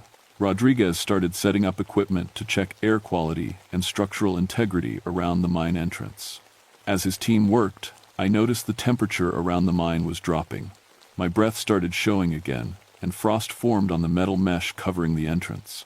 "Sam, you need to see this," Rodriguez called out, staring at his atmospheric monitoring equipment. The readings made no sense. The device showed oxygen consumption patterns consistent with multiple people breathing inside the mine. Carbon dioxide levels indicated active respiration from dozens of individuals. But the mine had been sealed for over a century. "Equipment malfunction?" I asked. Rodriguez shook his head. "I tested it this morning. Everything's working perfectly." As we watched the impossible readings, the voices started again. This time, all 5 of us heard them clearly. Men calling for help, pleading for rescue, their voices carrying up from the depths of the mountain. Rodriguez grabbed his radio. "Base, we have a possible rescue situation at the Black Damp Hollow mine site, requesting additional teams and equipment for tunnel breach." But as his team began setting up cutting equipment to remove the timber barriers, something happened that stopped us all cold. One voice separated itself from the others, clearer and closer than the rest. Sammy, is that you, son?" I nearly dropped the mining lamp. I knew that voice. Hadn't heard it in 30 years, but I'd know it anywhere. "Daddy," I whispered. "I'm here, son. We're all here. Been waiting so long for someone to come help us." Rodriguez and his team were staring at me like I'd lost my mind. But Martha stepped closer and put her hand on my shoulder. "Your father died in a mine collapse," she said quietly. "Harlan County, 30 years ago. But that's impossible. He's not. He can't be. Down here with us, Sammy." My father's voice called from the sealed mine. "Come help us get out. We've been trapped so long." The mining lamp in my hands blazed with light so bright it hurt to look at. The frost on the mine entrance spread, covering the timber barriers in a sheet of ice. And from deep inside the mountain, 73 voices began calling my name. Rodriguez ordered his team to cut through the timber barriers. Whatever was happening here was beyond normal rescue protocols, but we couldn't ignore clear calls for help, even if those calls defied everything we understood about reality. The cutting torch had barely touched the first timber when the mountain shook. Not an earthquake, something moving inside the mine itself, like a giant taking a breath. The voices stopped abruptly, leaving a silence so complete it hurt my ears. Then the mining lamp in my hands went out. "Everyone back away from the entrance," Rodriguez ordered. But it was too late. The timber barriers exploded outward in a shower of splinters and ice. A wall of freezing air rushed from the mine opening, carrying with it the smell of coal dust, methane, and something else, the wet, sweet odor of decay. Through the gaping mine entrance came light. Not electric light or sunlight, but the warm glow of dozens of mining lamps, bobbing and weaving as if carried by walking men.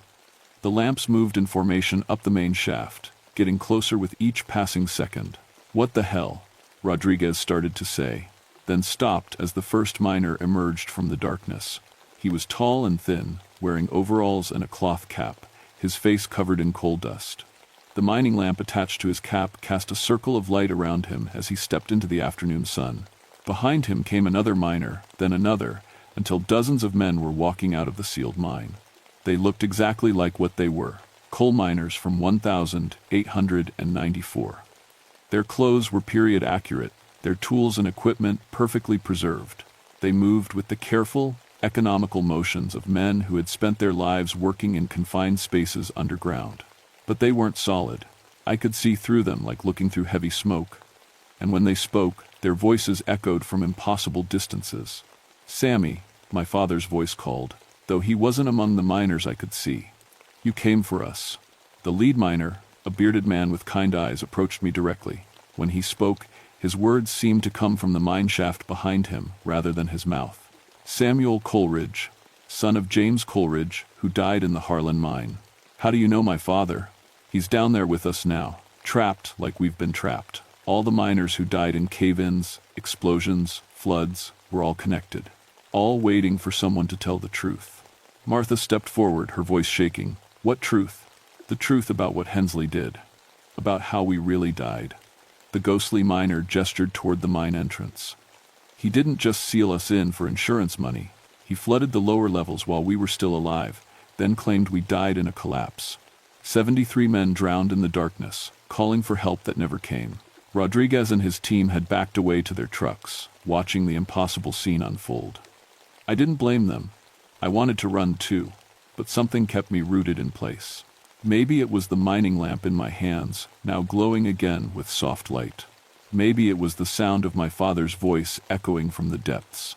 "Why now?" I asked. "Why are you appearing after all these years?" "Because someone finally came who could hear us. Someone who lost family the same way we did." The ghostly miner's eyes fixed on mine. "Your father died because mine owners cut corners on safety, same as always. You became a ranger to protect these places, to keep the memories alive. You're the one who can help us find peace. How? Tell the truth, all of it. Make sure people know we didn't die in an accident. We were murdered for money." As he spoke, more miners emerged from the shaft. I could see through them, but they were undeniably real. Real enough to leave footprints in the soft ground, real enough to disturb fallen leaves as they walked. One of the newer arrivals looked familiar, and my heart almost stopped when I recognized him. "Daddy?"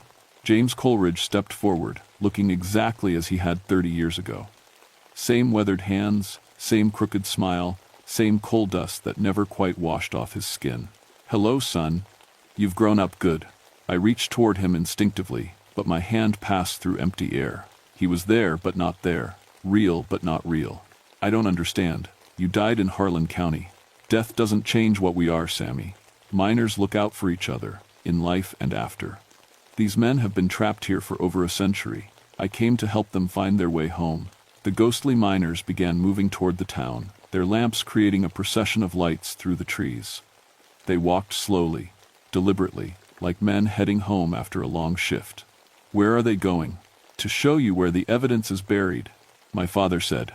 "Hensley hid documents that prove what really happened.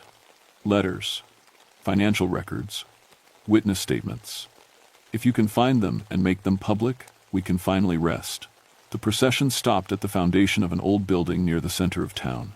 The lead miner pointed to a specific spot, then looked back at me. "Under the company store. Hensley buried the truth, but the truth doesn't stay buried forever." As I watched, the ghostly miners began to fade. Their lamps dimmed, their forms became more transparent, until only their voices remained. "Tell our story, Samuel Coleridge. Tell the world how we really died." And then they were gone, leaving only the smell of coal dust and the echo of mining lamps in the darkness. It took 3 days to convince the State Historical Society to authorize an excavation beneath the old company store foundation. Dr. Hayes returned with a full archaeological team, drawn by my description of period mining tools and Martha's family documents. Rodriguez never filed an official report about what he witnessed. His team members agreed to describe the incident as equipment malfunction during atmospheric testing. But Rodriguez pulled me aside before leaving and said something I'll never forget. "I've been doing rescue work for 15 years. Whatever those men needed, they got it. I hope they're at peace now. The excavation team found exactly what the ghostly miners had promised. Buried in a lead-lined box beneath the company store foundation were dozens of documents. Insurance policies taken out on miners' lives just weeks before the disaster. Correspondence between Hensley and his business partners discussing controlled flooding, and witness statements from townspeople who heard the trapped miners calling for help for days after the supposed collapse. The most damning evidence was Hensley's own handwritten confession, apparently prepared for a lawyer but never delivered. In it, he admitted to deliberately flooding the lower mine levels to collect insurance money, knowing full well that miners were still alive below. He described hearing their voices echoing up from the flooded tunnels and posting guards to prevent rescue attempts. The confession ended with a single line: "God forgive me, but the money was worth more than their lives."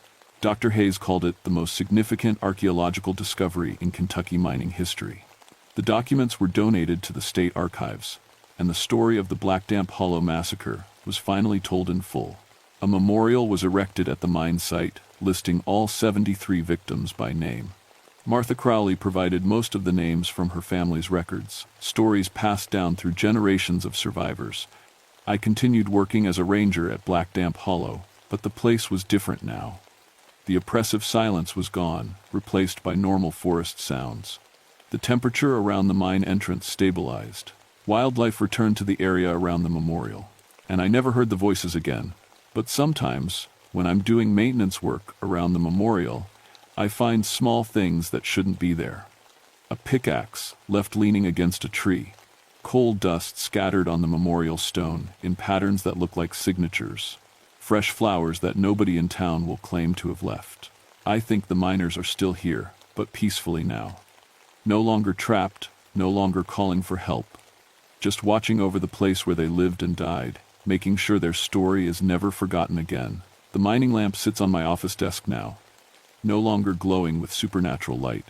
It's just an antique tool, a piece of history. But every once in a while, usually on quiet autumn evenings when the fog settles heavy in the hollow, I catch a faint reflection in its brass surface, the image of men walking home after their final shift, their work finally done. People ask me sometimes if I really believe in ghosts. I tell them I believe in justice, in truth, and in the bonds that connect working people across time and death. Whether you call that supernatural or just human nature doesn't much matter to me. What matters is that 73 murdered men finally got to tell their story. And somewhere in the darkness beyond death, a son got to see his father one last time. The mountain is quiet now, but it's a good quiet, the kind that comes after a long carried burden has finally been set down.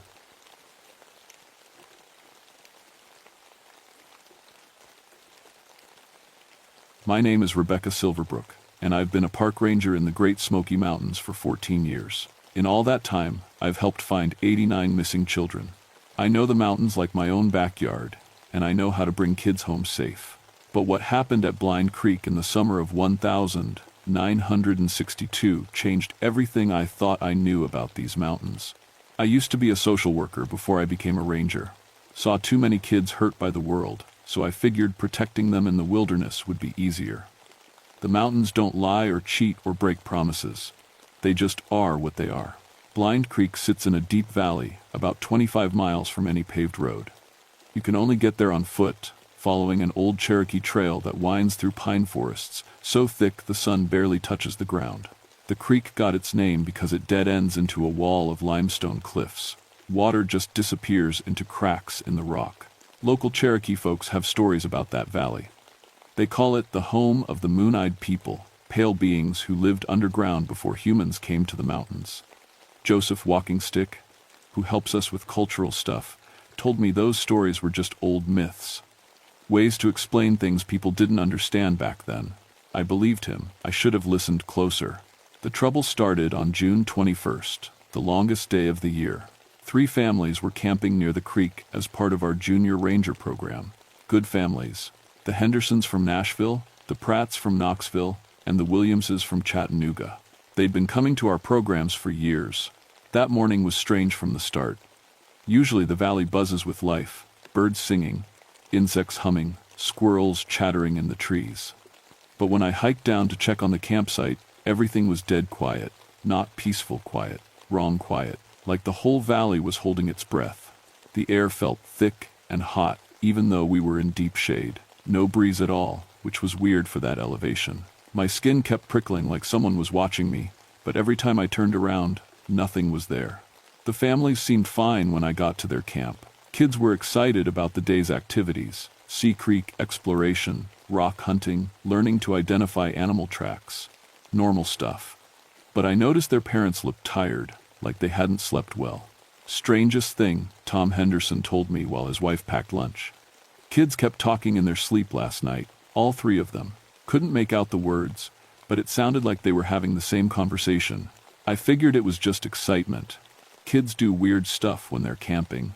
Around noon, I led the three children, Amy Henderson, 8 years old, Marcus Pratt, 10, and little Sarah Williams, just 6, down to the creek to look for fossils.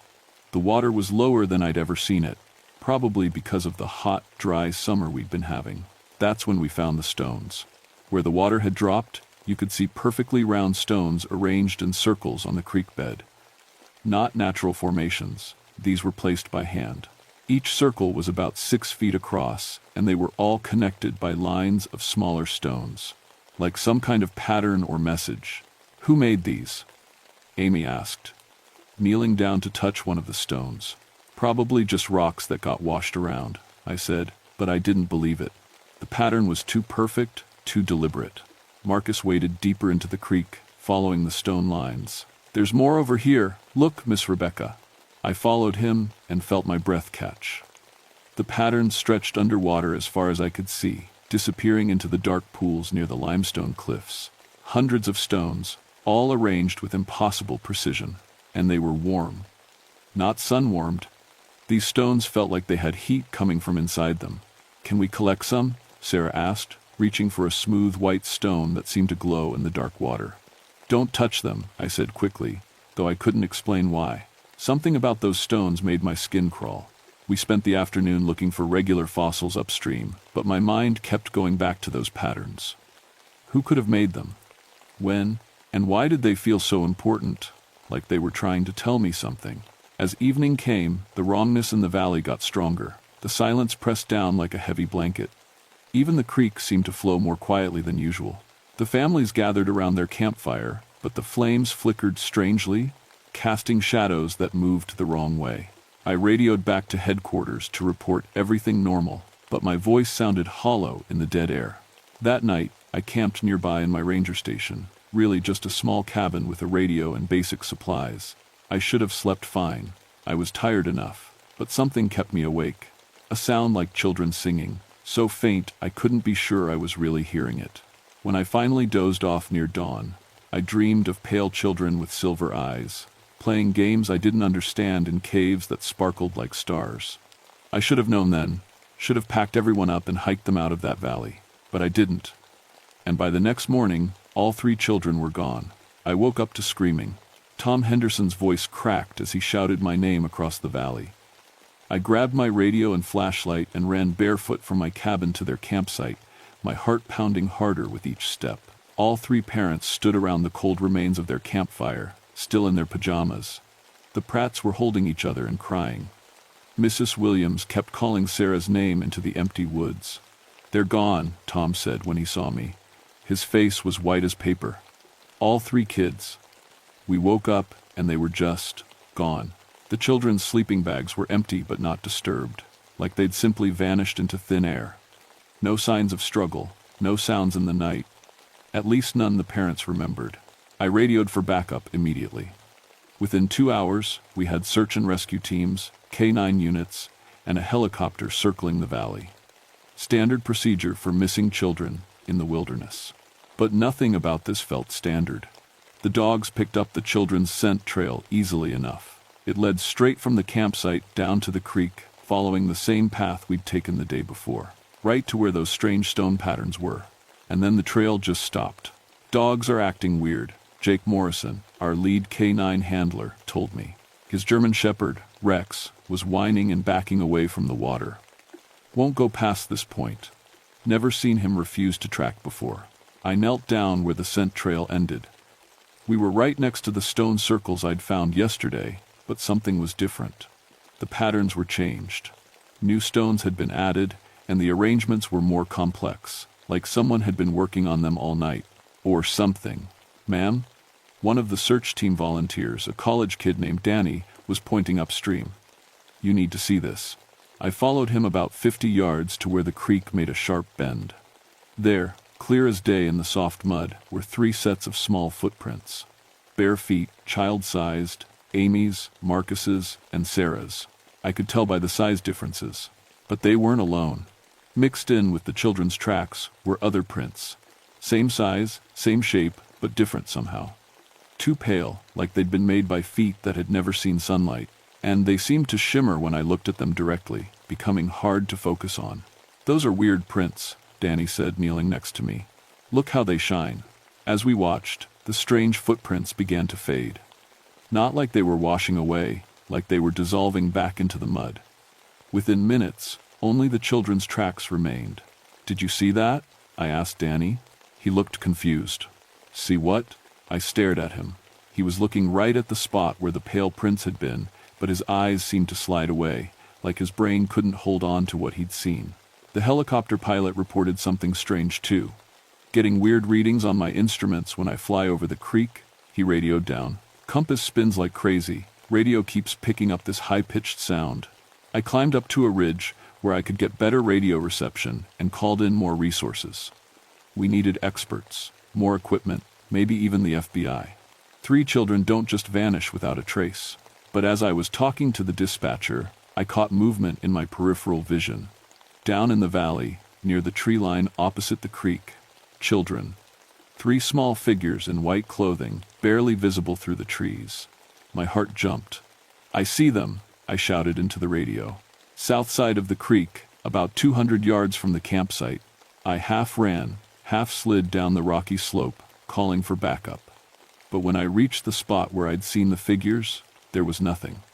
Just empty woods and that unnatural silence.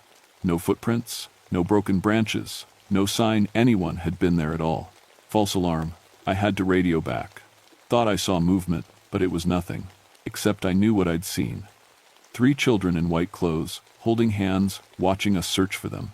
The wrong part was their eyes. Even from that distance, even through the thick trees, I could see their eyes glowing like moonlight. As the day wore on, more searchers arrived. We had 30 people combing every inch of the valley. Professional trackers, local volunteers, even some Cherokee scouts that Joseph Walking Stick brought in. But the valley seemed to be working against us. Radios crackled with static, compass needles spun wildly near the creek. 3 different people reported seeing children in the trees, but when we investigated, we found nothing. The worst part was the feeling that we were being watched. All of us felt it. Experienced woodsmen who'd never been spooked by anything were jumping at shadows, looking over their shoulders, talking in whispers. Around sunset, we found something that made everyone stop talking. Marcus Pratt's backpack was hanging from a tree branch about 15 feet off the ground, not thrown there, placed there, carefully positioned so it wouldn't fall. There were no climbing marks on the tree. No way a 10-year-old could have reached that high. And the backpack wasn't damaged or dirty. It looked like it had been gently lifted up and set in place. Inside were Marcus's clothes, neatly folded, his sneakers, tied together with their laces. His favorite baseball card collection, arranged in perfect order, like someone had carefully undressed him and saved his belongings. "This doesn't make sense," Sheriff Brady said, examining the backpack. He was a tough old man who'd seen everything in 30 years of law enforcement. But his hands were shaking as he handled Marcus's things. That's when Joseph Walking Stick pulled me aside. "Rebecca," he said quietly, "I need to tell you something about this place. Something my grandfather told me that I thought was just old stories." He glanced around to make sure no one else was listening. "The Cherokee have always avoided this valley during summer solstice. They say it's when the moon-eyed people come up from their underground homes, looking for new children to join them." I wanted to laugh. Wanted to tell him that was just superstition. But I kept thinking about those pale footprints that had faded away. The glowing eyes I'd seen in the trees, the impossible way Marcus's backpack had been placed. "What do the stories say happens to the children?" I asked. Joseph looked uncomfortable. "They say the moon-eyed people take them below the earth, to crystal caves that never see sunlight. The children become like them, pale and glowing, with silver eyes. They're not hurt, but they're not human anymore either. That's impossible, I said. Is it? Joseph pointed toward the creek, where our searchlights were reflecting off the water. Look at what's happening here, Rebecca. Dogs that won't track, compasses that don't work, children who vanish without a trace. As if to prove his point, a new voice crackled over the radio. Danny, the college volunteer, sounded terrified. Base, this is Danny. I'm seeing lights underwater, bright blue lights moving around in the deep pools, and I think I hear kids laughing down there. I grabbed my radio. Danny, get away from the water. Now, but his radio had gone dead. We found him 20 minutes later, standing waist deep in the creek, staring down into the dark water like he was hypnotized. When we pulled him out, his skin was ice cold, despite the warm night. They were so beautiful, he kept saying. The children were so beautiful. They wanted me to come and play. He couldn't remember anything else.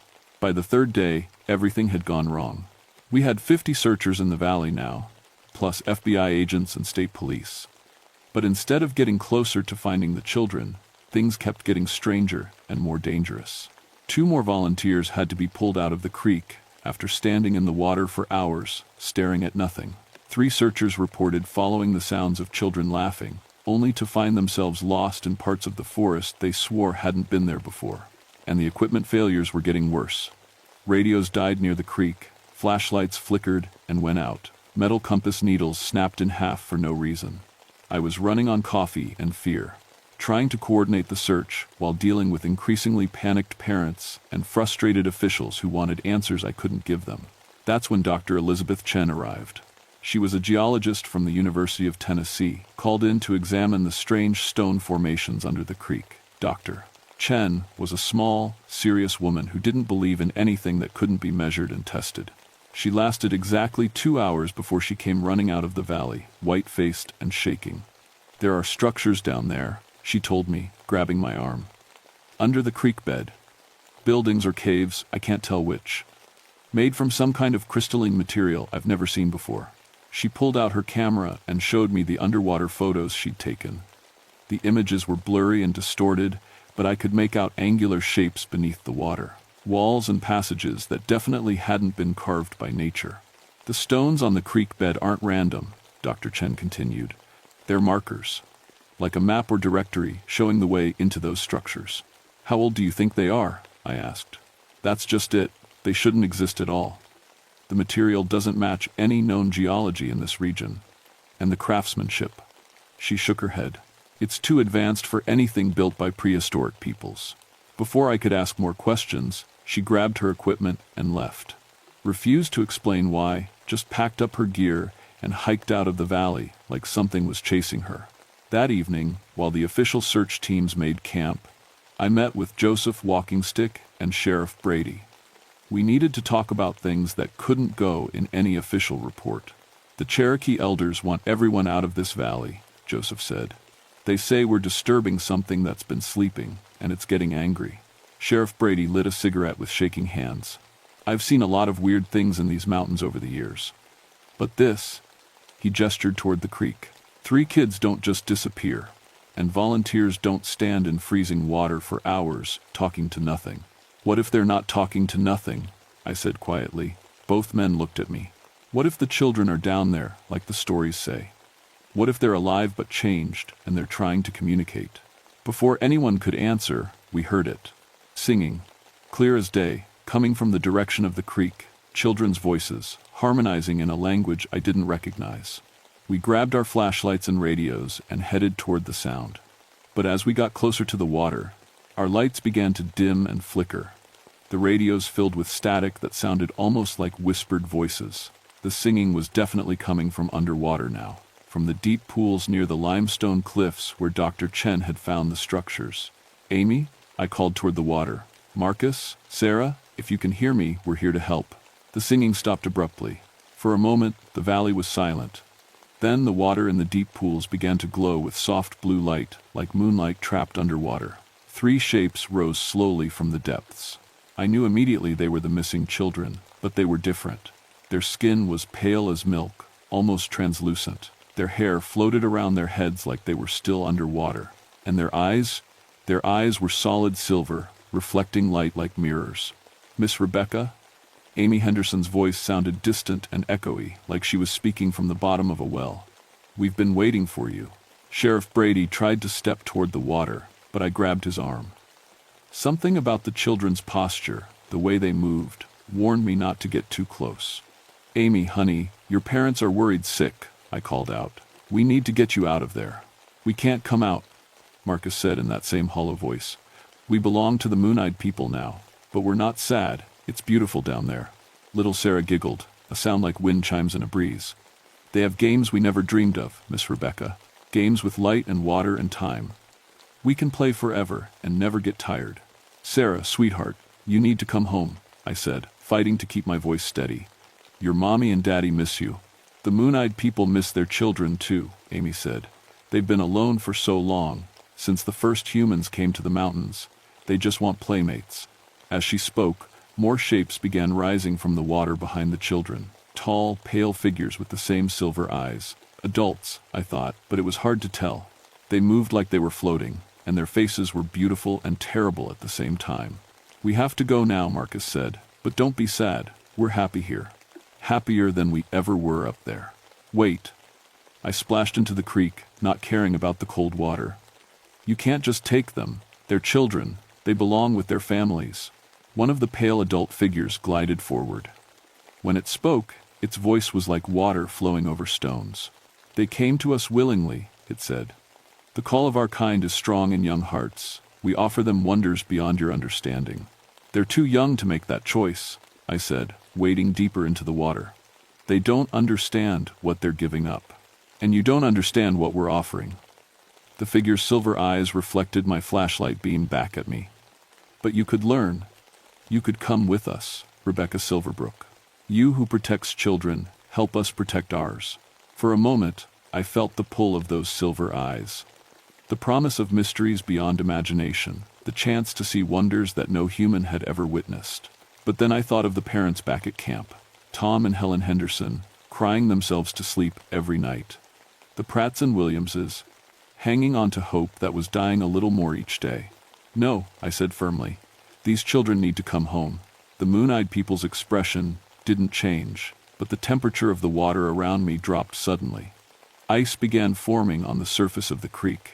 Then you choose to be our enemy, the figure said. I choose to do my job, I replied, which is protecting children. The pale figures began to sink back into the glowing water, taking Amy, Marcus, and Sarah with them. Don't forget us, Miss Rebecca, Amy called as she disappeared beneath the surface. And don't stop the other children from coming to play. The glow faded, the ice melted, the creek returned to normal, as if nothing had happened. But I knew everything had changed. Joseph and Sheriff Brady stood on the bank, staring at me with wide eyes. Did that really happen? Brady whispered. I waded back to shore, water streaming from my clothes. It happened. And now we know what we're dealing with. What are we going to tell the parents? Joseph asked. I looked back at the dark water where 3 children had chosen magic over home, wonder over safety. We're going to tell them we're bringing their kids back, I said, whatever it takes. I couldn't sleep that night. Every time I closed my eyes, I saw those silver eyes staring back at me. Heard Amy's voice saying the children were happier below. Around 3 a.m, I gave up trying to rest. I put on my gear and hiked back to the creek alone, carrying my strongest flashlight and enough rope to rappel down into whatever caves or structures Dr. Chen had found. The parents had a right to know their children were alive, and the children had a right to make an informed choice about where they belonged. But I wasn't going down there unprepared. Joseph had given me an iron knife that had belonged to his great-grandfather. Cherokee stories say iron burns the Moon-Eyed people, he'd told me, probably just superstition, but I also carried a waterproof camera, emergency flares, and my radio, though I didn't expect it to work underground. The valley was different at night. The unnatural silence was deeper, more oppressive. Even my footsteps seemed muffled, like the darkness was swallowing sound. When I reached the creek, the water was glowing again. Not the bright blue light from earlier, this was softer, like starlight scattered through the depths. I waded to the deepest pool, where Dr. Chen had photographed the structures. Up close, I could see what looked like an entrance carved into the underwater cliff face. Smooth stone that definitely wasn't natural, with symbols etched around the opening that hurt to look at directly. I took a deep breath, turned on my waterproof flashlight, and dove. The water was colder than ice, but I didn't feel the shock I expected. Instead, there was a strange tingling sensation, like the water was charged with electricity. My flashlight beam cut through the darkness, revealing a tunnel that led straight into the limestone cliff. I swam hard, my lungs burning as I followed the tunnel deeper and deeper. Just when I thought I'd have to turn back, I saw light ahead. I surfaced in an underwater cave that glowed with its own soft radiance. The cavern was huge, bigger than a cathedral. The walls were covered with crystals that pulsed with gentle light, creating patterns that shifted and changed like living things. The air smelled like rain and ozone and something else I couldn't identify. And everywhere, carved into the crystal walls, were images, pictures that told a story spanning thousands of years. I saw the moon-eyed people in their prime, a civilization of pale, beautiful beings who lived in harmony with the earth. They had built cities of crystal and light, deep beneath the mountains. They had learned to bend space and time, to speak with the spirits of water and stone. But then humans came. Not just Cherokee. Earlier peoples, carrying iron weapons and fire. The moon-eyed people tried to hide deeper underground, but their numbers dwindled. They became legend, then myth, then forgotten entirely. All but a few. You came, a familiar voice said behind me. I turned to see Amy Henderson standing at the edge of the crystal pool. She looked exactly like herself, except for those silver eyes and the way she seemed to glow from within. I had to, I said. Your parents think you're dead. I was dead, Amy said matter-of-factly. Not my body, but my spirit. Up there, everything was so small and gray. Down here, I can see colors that don't have names. I can hear the music that stones make when they grow. Marcus and Sarah appeared beside her, their faces bright with an otherworldly joy I'd never seen in any child above ground. It's not like being human, Marcus explained. It's better. We don't get tired or hungry or sad. And the games, he gestured toward the crystal walls, which began showing moving images like a three-dimensional movie. We can play inside stories. We can race with time itself.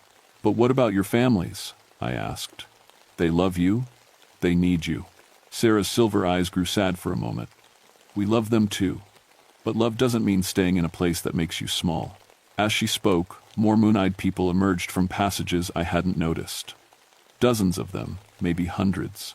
Adults and children, all pale and glowing, all watching me with those impossible silver eyes. One figure stepped forward, taller than the others, ancient in a way that had nothing to do with physical age. Rebecca Silverbrook, it said in a voice like wind through crystal caves. You have come to take our new children from us. I've come to understand, I said, trying to keep my voice steady. These children's families are grieving. They deserve to know their kids are alive. Are they alive? The figure asked. Or have they become something beyond your limited understanding of life? It gestured to the crystal walls, which now showed images of the three missing children playing impossible games with moon-eyed children. They were laughing, dancing through walls of solid stone, painting with light itself. We are the last, the figure continued. The last of our kind. For centuries, we have lived alone in the deep places, watching our crystal cities crumble, our stories fade from memory. These three children are the first new life we have welcomed in generations. You're stealing them, I said. We are saving them, the figure replied. From a world that would teach them to fear wonder, to forget magic, to accept gray lives in gray places. I looked at Amy, Marcus, and Sarah. They were still the children I'd known, but there was something in their faces that hadn't been there before. A depth, a knowing, a contentment that seemed impossible for kids their age. What if their parents could see this place? I asked. What if they could understand what you're offering? The figure's silver eyes widened slightly. You would bring more humans here? To our sacred spaces? Just the parents. Just so they can see their children are safe and happy. So they can say goodbye properly, if that's what the kids choose. The moon-eyed people began murmuring to each other in their musical language. The crystal walls flickered with new images. The children's parents, crying and searching, holding on to hope that was slowly dying. Finally, the figure nodded. 3 days, it said. We will allow the parents to visit our realm for 3 days, but there are conditions. What conditions? They must come alone, with only what they can carry. They must promise to keep our existence secret from the outside world, and they must accept whatever choice their children make. I thought about Tom and Helen Henderson, about the Pratts and Williamses. Could they handle seeing their children transformed into something beyond human understanding? Could they let them go if that's what the kids truly wanted? I'll ask them, I said. And you, Rebecca Silverbrook? The figure stepped closer, and I could feel energy radiating from its pale skin. What will you choose? You have seen wonders beyond human imagination. You have walked in places where time moves differently. Will you return to your gray world above? For a moment, I was tempted. The crystal caverns were beautiful beyond description. The moon-eyed people's children laughed with pure joy. There was magic here that could fill the empty places in my heart. But then I thought about all the other children up above, the ones who would go missing in years to come, the families who would grieve without understanding. I'll stay above, I said. Someone needs to be a bridge between your world and mine. Someone needs to make sure both sides understand each other. The figure nodded approvingly. Wisdom. Yes, we will need such a bridge. Very well, Rebecca Silverbrook. Bring the parents. Let them see their children's joy, and let them choose whether love means holding on or letting go. 3 days later, I led 6 terrified, hopeful parents down into the crystal caves beneath Blind Creek. Tom and Helen Henderson held hands so tightly their knuckles were white. The Pratts whispered prayers under their breath. Mary Williams kept touching the pocket where she carried Sarah's favorite stuffed animal. They had all agreed to the conditions, though I could see the fear in their eyes, fear that their children really were lost forever, fear that they might be walking into a trap, fear that they'd have to make an impossible choice. The moon-eyed people were waiting for us in the great crystal chamber. They had prepared what could only be called a feast, fruits that glowed from within, water that tasted like starlight, bread that seemed to be made from crystallized air. And the children, Amy, Marcus, and Sarah, came running to their parents with joy and love that was absolutely genuine. But the parents could see what I had seen. Their kids were different now. Pale and glowing, with silver eyes that held depths of knowledge no human child should possess. Mommy, Daddy, Amy threw herself into her parents' arms. I missed you so much. But wait until you see what I can do now. She stepped back and began to dance, and as she moved, trails of light followed her hands. She painted pictures in the air, butterflies made of starlight, flowers that bloomed in 3 dimensions, a tiny horse that galloped through space before dissolving into sparkles. Marcus showed his parents how he could walk through solid stone, his body becoming translucent as he passed through the crystal walls. Sarah demonstrated how she could speak with the ancient spirits that lived in the caves, carrying on conversations with beings made of pure light. It doesn't hurt, Sarah assured her mother, who was crying as she watched. It feels like being more myself than I ever was before. The moon-eyed people explained everything. How the children had heard their call in dreams, how they had come willingly, drawn by a connection that went deeper than mere curiosity. How they had been transformed, not by force, but by choice. Their human nature expanded rather than replaced. They are still your children, the ancient figure assured the parents. They still love you. But they have become something more than human, something that can exist in both worlds if they choose. For 3 days, the parents stayed in the crystal caves. They played impossible games with their transformed children. They listened to music that was older than humanity. They saw wonders that couldn't exist in the rational world above. And slowly, painfully, they came to understand what their children had become. On the final day, there was a ceremony. The moon-eyed people gathered in the great chamber, their bodies glowing like living stars. The children stood between their human parents and their new crystalline family. You must choose now, the ancient figure said gently. Will you return to the world above, or will you stay with us in the deep places? Amy looked at her parents, then at the magical realm around her. Can I do both? Can I visit you sometimes, and stay here sometimes? The ancient figure smiled. The first time I'd seen such an expression on any moon-eyed face. Yes, it said. That is wisdom. You are bridges now, like Rebecca Silverbrook. You belong to both worlds. So that's how it ended. Not with rescue or tragedy, but with transformation. Amy, Marcus, and Sarah return to the surface world regularly. They go to school, play with friends, help their parents with chores. But they're different now. Calmer, more aware. Sometimes their eyes flash silver in dim light, and they know things they couldn't possibly know. And once a month, during the new moon, they return to the crystal caves beneath Blind Creek. They play games with time and light. They learn the ancient songs. They help preserve a civilization that was almost lost forever. The official report lists them as found after 3 days, suffering from mild exposure and dehydration. The strange stone formations in the creek were attributed to unusual geological activity. The equipment failures were blamed on magnetic anomalies in the limestone bedrock. Only 6 parents, 1 Cherokee cultural consultant, 1 sheriff, and 1 park ranger know the truth. I still work these mountains, still help find missing children, but now I know there are different kinds of lost and different kinds of found.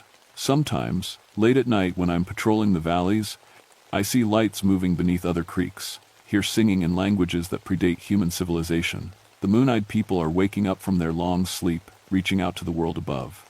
And sometimes children hear their call. When it happens, and it does happen, maybe once or twice a year, I'm there to help the families understand, to serve as a bridge between the possible and the impossible, to make sure that love means allowing transformation, not preventing it. The mountains keep their secrets well, but they're not empty secrets anymore. They're full of wonder and children's laughter, and light that flows like water through crystal caves where time moves differently, where the moon-eyed people wait patiently for their next playmates, and where I stand guard, making sure both worlds stay safe.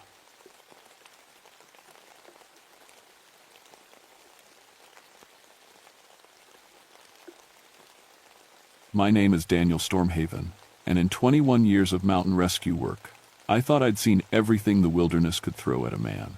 I've pulled broken bodies from cliff faces, talked jumpers down from ledges, and held dying hands until the helicopters arrived.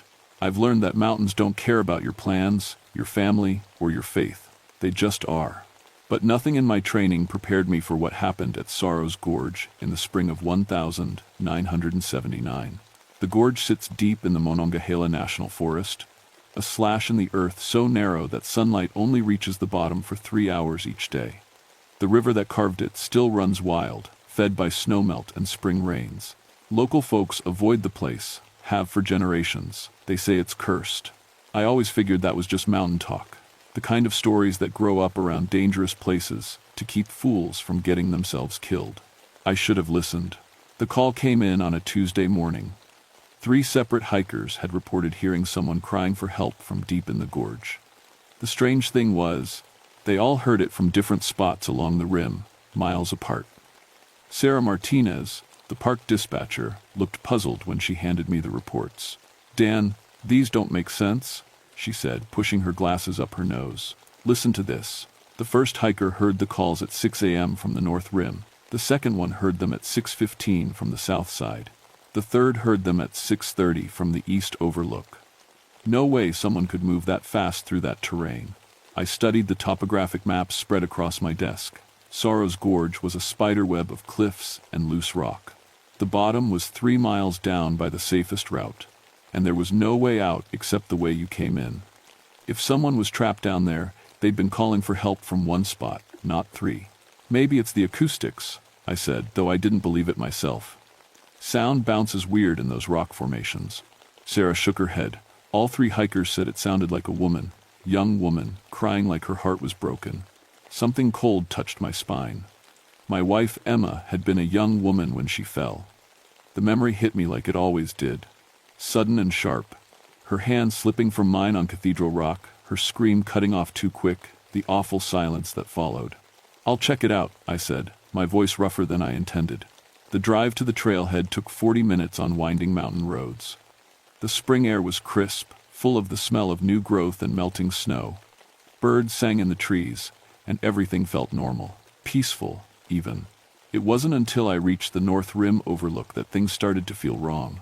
The silence hit me first, not the good kind of quiet you get in the mountains, but something deeper, unnatural. Even the wind seemed to hold its breath. I stood at the edge and looked down into the gorge. The walls dropped away in layers of gray stone and shadow. Far below, I could see the white foam of rapids. "Hello," I called out. "This is Park Ranger Stormhaven. Can anyone hear me?" My voice echoed back strange. Not the clean bounce you'd expect, but something twisted, like the rocks were changing my words as they passed them along. I waited, listened. That's when I heard it. Soft at first, almost lost in the sound of rushing water. A woman crying. Not the sharp cry of someone in pain, but the deep, broken sobbing of someone who'd lost everything. The sound made my chest tight. It reminded me too much of the months after Emma died, when I'd wake up at night to find myself weeping into her empty pillow. "Ma'am," I shouted. "I'm here to help. Where are you?" The crying stopped. The silence that followed felt like something watching me. I moved to the south overlook, then the east one. At each spot, I heard the same thing. That heartbroken sobbing coming from somewhere impossible to reach. But there was something else now. Something that made my hands shake as I gripped my radio. The crying sounded familiar. I radioed for backup and started down the main trail into the gorge. The path was steep and treacherous, carved into the cliff face by the Civilian Conservation Corps back in the 1930s. Spring runoff had washed out sections, leaving gaps I had to jump. My boots slipped on wet stone more than once. The deeper I went, the colder it got. That made sense. Sunlight barely reached the bottom, but this felt different. Like the cold was coming from inside the rocks themselves. Halfway down, I found the first sign that something was very wrong. A child's doll sat on a ledge beside the trail. It was old, the kind made of composition and cloth, probably from the 1940s or 1950s. Its dress was faded pink, and one glass eye was missing. Someone had placed a circle of smooth river stones around it, like a tiny grave marker. I keyed my radio. "Base, this is Stormhaven. I'm finding some unusual items on the trail. Looks like someone's been leaving memorials." Static crackled back at me. Then Sarah's voice, distorted and strange. "Dan, can't. Signal breaking. Be careful." The radio went dead. I continued down, and found more items. A teddy bear from the 1960s, arranged with wildflowers that couldn't possibly grow in these shadows. A woman's wedding ring, placed carefully on a flat stone with a handful of dried roses. A baby's booty, so small it could have fit in my palm. All of them arranged like shrine offerings. All of them decades old, from different time periods. But the strangest thing was how fresh they looked. The flowers weren't wilted. The teddy bear's fur was clean and soft. Even the doll's dress looked like it had been carefully tended. The trail switched back one final time, and I reached the gorge bottom. The river ran fast and angry, swollen with snowmelt. Boulders, the size of houses, had fallen from the cliffs above, creating a maze of stone and shadow. The sound of water was so loud I had to strain to hear anything else. That's when I saw her. At first, I thought it was just mist rising from the rapids. The air was full of spray, and the light was dim and gray. But then the mist moved wrong. Not drifting with the wind, but walking. Walking like a person. She was maybe 100 yards away, on the far side of the river where no trail existed. A woman in a long white dress, picking her way carefully over the rocks. Her hair hung loose and wet around her shoulders. She moved like she was searching for something, bending down to look behind boulders, calling out in a voice I couldn't quite hear over the water. "Ma'am," I shouted, "stay where you are. I'm coming to help." She looked up at my voice, and even across the distance, I could see her face was streaked with tears. She raised one hand toward me, whether in greeting or warning, I couldn't tell. Then she stepped behind a boulder and vanished. I found a place where the river narrowed and jumped across, landing hard on the slick rocks. My ankle twisted, but I pushed through the pain. When I reached the spot where I'd seen her, there was nothing. No footprints in the sand between stones. No sign anyone had been there. But I could smell something. Roses. Old roses, the kind Emma used to grow in our garden. The scent was so strong it made my eyes water. Emma? The name slipped out before I could stop it. The crying started again. Closer now. So close, I spun around, expecting to see someone right behind me. But there was only the river and the stones and the gray walls rising up on all sides. Then I heard my name. "Daniel, Daniel, help me." The voice was soft, lost, heartbroken, and it sounded exactly like my wife. My hands were shaking so hard I could barely work my equipment. I pulled out my emergency whistle and blew 3 sharp blasts, the signal for found victim, need assistance. The sound echoed off the gorge walls, but when it came back, it sounded like screaming.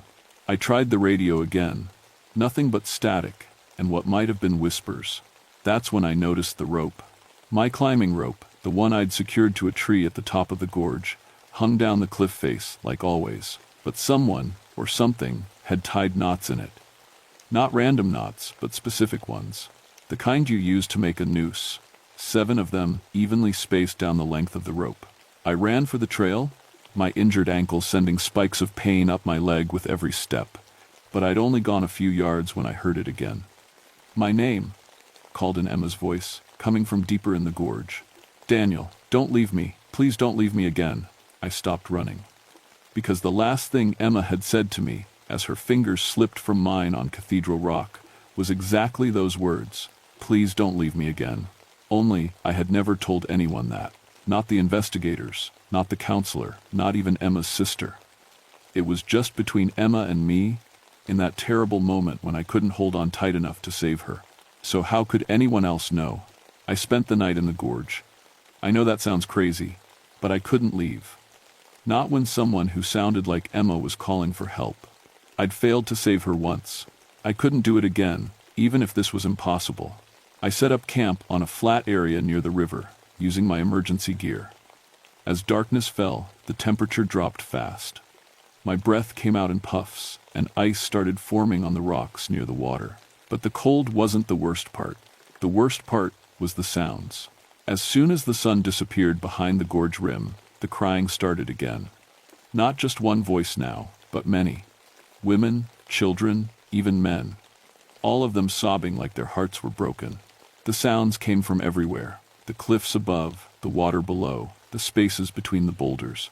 Sometimes they were so close I could have reached out and touched whoever was making them. But when I turned my flashlight toward the sounds, there was never anyone there.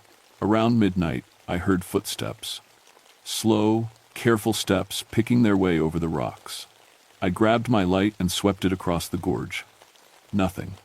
But the footsteps kept coming, getting closer. "Who's there?" I called out. "I'm a park ranger. I can help you." The footsteps stopped. The crying stopped. Even the river seemed to quiet down, like everything was listening. Then a voice spoke from right behind me. "You couldn't help me." I spun around, my heart hammering. The woman in white stood 5 feet away, close enough that my light should have lit her up clear as day. But she looked wrong. Faded, like an old photograph. Her dress was soaking wet, and her hair hung in dark strings around a face that was too pale, too thin. And her eyes were holes. Dark, empty spaces where eyes should be. "You let me fall," she said, and it was Emma's voice coming from that terrible face. "You promised you'd never let me go, and you let me fall." "Emma, I'm sorry," I whispered. I tried to hold on. I tried so hard. She tilted her head like she was listening to something I couldn't hear. "He says he tried. He says he's sorry." Her voice was changing, becoming something else, older, angrier. "They all say that. All the ones who couldn't save us." That's when I realized this wasn't Emma. This was something wearing her voice like a mask. "Who are you?" I managed. She smiled, and it was the most awful thing I'd ever seen. "I am sorrow, Daniel. I am the grief that never ends. I am what's left when love fails." She pointed to the memorial items I'd found on the trail. Sarah Chen, age 8. Fell from the North Rim in 1953 while picking flowers for her mother. Tommy Rodriguez, age 16. Tried to climb down to rescue his girlfriend in 1961. Both of them died when the rope broke. Margaret Webb, age 24. Jumped from the East Overlook in 1973 after her baby died. With each name, more figures appeared around us. Pale, faded people in clothes from different decades, all of them weeping, all of them staring at me with those empty, hungry eyes. 47 deaths, the thing wearing Emma's voice continued. 47 souls who died with broken hearts. And I've been here for them all, Daniel. Singing their sorrow, keeping their pain alive. I understood now. This wasn't about rescue, it was about collection. "You want me to join them?" I said. "You already have." She gestured to the noose knots in my rope. As soon as you heard your wife calling, you started dying. That's how grief works, Daniel. It kills you one breath at a time. The other figures moved closer. I could hear them whispering now, telling me their stories, how they'd lost children, lovers, parents, how the pain had driven them to the gorge, how they'd found peace in the woman's eternal mourning. Just let go, Emma's voice said gently. Let the rope slip again. This time, fall with me. I looked at my hands and realized I was holding my climbing rope, the one with the noose knots. I was standing at the edge of a cliff I didn't remember climbing, looking down into darkness. And part of me wanted to jump, the part that had been dying since the day Emma fell. The part that woke up every morning wondering why I'd survived when she hadn't. The part that heard her calling my name in every wind, saw her face in every shadow. That's right, the woman whispered. Join us. Be with her forever. I took a step forward. The rope felt good in my hands. Natural. Like it had always been meant to end this way. But something stopped me. A memory. Not of Emma dying, but of Emma living. Her laugh when I'd proposed with a ring hidden in a hiking granola bar. The way she'd bandage my cuts and scrapes after difficult rescues. The night she'd told me that loving someone meant helping them heal, not keeping their wounds open. Emma wouldn't want this, I said. The thing in white hissed. You don't know what she wants. You weren't there when she needed you. No, I said, letting the rope fall, but I know what she'd tell me to do. I pulled out my radio and switched it to the emergency frequency. Static filled the air, but underneath it I could hear something else. Sarah's voice, calling my name from very far away. The woman shrieked and lunged for me. Her fingers passed right through my chest, but where they touched, ice spread under my skin. The other figures moved in, reaching for me with grasping hands. Base, this is Stormhaven, I said into the radio, fighting to keep my voice steady. I need immediate evacuation from Sorrow's Gorge, and I need you to contact the West Virginia Historical Society. I need everything they have on deaths in this location, going back 200 years. The woman's scream grew louder, more desperate. The sound of it cracked rocks, started small avalanches on the cliff faces. You can't leave, she wailed. No one leaves. Everyone who comes here stays. Everyone who grieves stays. Not everyone, I said. Not anymore. The helicopter couldn't reach me until dawn. I spent the rest of the night dodging the spirits that tried to drag me over the cliff. Every time I closed my eyes, they showed me Emma falling. Every time I tried to rest, they whispered about all the ways I'd failed her. But I held on to what I'd remembered. Emma's voice, her real voice, telling me that love meant helping people heal. When the rescue chopper finally lowered a basket into the gorge, the woman in white stood watching from across the river. She wasn't screaming anymore, just crying. The deep, hopeless sobs I'd heard from the first day. Daniel, she called as the winch pulled me up. Don't forget us. Promise you won't forget. I looked down at her one last time. In the morning light, she looked smaller, younger. Not terrifying, just infinitely sad. I won't forget, I called back. But I didn't promise to stay. Back at park headquarters, I spent 3 days going through historical records with Dr. Patricia Wynn from the State Historical Society. What we found explained everything. In 1823, a woman named Mercy Blackwood had lived in a cabin near what was now called Sorrow's Gorge. She'd lost her husband in a logging accident, then watched her 2 young children die of fever during a harsh winter. Driven mad by grief, she'd wandered the gorge calling for them until she fell from the cliffs. But according to local legends, her spirit never left. For 200 years, she'd been collecting other grieving souls, trying to build the family she'd lost. Every person who died in the gorge had come there because of some terrible loss, and somehow she'd called to them, drawn them in with the promise that their pain would be understood. She's not evil, Dr. Wynn explained. She's just a mother who can't let go. That gave me an idea. On Saturday morning, I went back to the gorge. This time, I brought backup. 3 other rangers and Dr. Wynn, who specialized in historical trauma counseling. We also brought something else. Flowers. 47 white roses, 1 for each person who died. The woman appeared as soon as we reached the bottom. She looked wary, frightened. The other spirits hung back in the shadows, watching. You came back, she said. Why? Because you asked me not to forget. I held out the roses. These are for your children, Mercy, and for everyone else you've been caring for. She stared at the flowers like she'd never seen anything so beautiful. You know my name? Mercy Blackwood. You lost Thomas and little Sarah in the winter of 1823. You loved them so much you couldn't let them go. She began to cry again, but softer now. Human tears instead of the endless wailing. I just wanted them back, she whispered. I just wanted my babies back. I know, but Mercy, they're not here. They never were. The people who died in this place, you were trying to make them into your family, but they had families of their own. Dr. Wynne stepped forward. Mercy, I know about loss. I know what it's like to feel like you can't go on. But keeping others trapped in grief doesn't heal your pain. It only spreads it. But if I let them go, Mercy looked around at the spirits watching us. If I let them go, I'll be alone. I've been alone for so long. You don't have to be alone, I said. Your children are waiting for you, Mercy. Not here, but somewhere else. Somewhere you can only go if you let go of this place. I thought of Emma, of the dreams I'd had where she was happy and whole and free of the pain that had marked her last moments. I thought of the choice between keeping someone's ghost trapped with my grief or letting them find peace. Will you help me? Mercy asked. Help me say goodbye? We held a ceremony there at the bottom of the gorge. Dr. Wynne said words about release and peace. The other rangers stood respectfully as I placed the 47 roses on the memorial items Mercy had collected over the years. As each rose was laid down, one of the spirits faded away. Not disappearing, but transforming, becoming something lighter, something free. Mercy was the last to go. She stood by the water's edge, looking young again. Looking like the mother she'd been before tragedy broke her heart. Thank you, she said, for seeing me. For helping me remember that love isn't about holding on, it's about letting go. Then she was gone too, not vanishing but becoming part of the morning light on the water. The gorge felt different after that. Still beautiful, still dangerous, but not haunted. The silence was natural now, peaceful. That was 6 months ago. Since then, there haven't been any reports of crying voices from Sorrow's Gorge.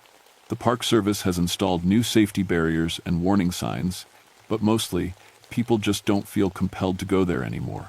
The pull that drew grieving souls to the cliffs is gone. I still work mountain rescue, still save who I can, mourn who I can't. But something changed in me during those days in the gorge. I learned the difference between honoring grief and being consumed by it. I started a support group for people who've lost loved ones in wilderness accidents. We meet once a week at the ranger station, and we talk about the hard work of healing. Dr. Wynne helps when she can. We call it the Mercy Group, after a woman who finally learned to let go. I still miss Emma. I always will. But now when I hear her voice in the wind, it's not calling for help. It's telling me to keep living, keep helping, keep loving the world she had to leave behind. Sometimes, late at night, I drive up to the overlook above Sorrow's Gorge. I sit there in my truck and listen to the water running far below. It's just water now. Just a river carving its way through stone, the way rivers do. But I keep the radio on, tuned to the emergency frequency. Because there are other places in these mountains, other spots where sorrow has taken root and grown into something hungry. And sometimes, just sometimes, I hear calls for help that sound a little too much like voices from beyond the grave. When that happens, I remember what Mercy taught me. Love isn't about holding on to what you've lost. It's about helping others find their way to peace, even if they've been dead for 200 years. My name is Daniel Stormhaven, and I've learned that some rescues take more than ropes and helicopters. Sometimes, the most important thing you can save is a soul that's forgotten how to let go. And sometimes, that soul is your own.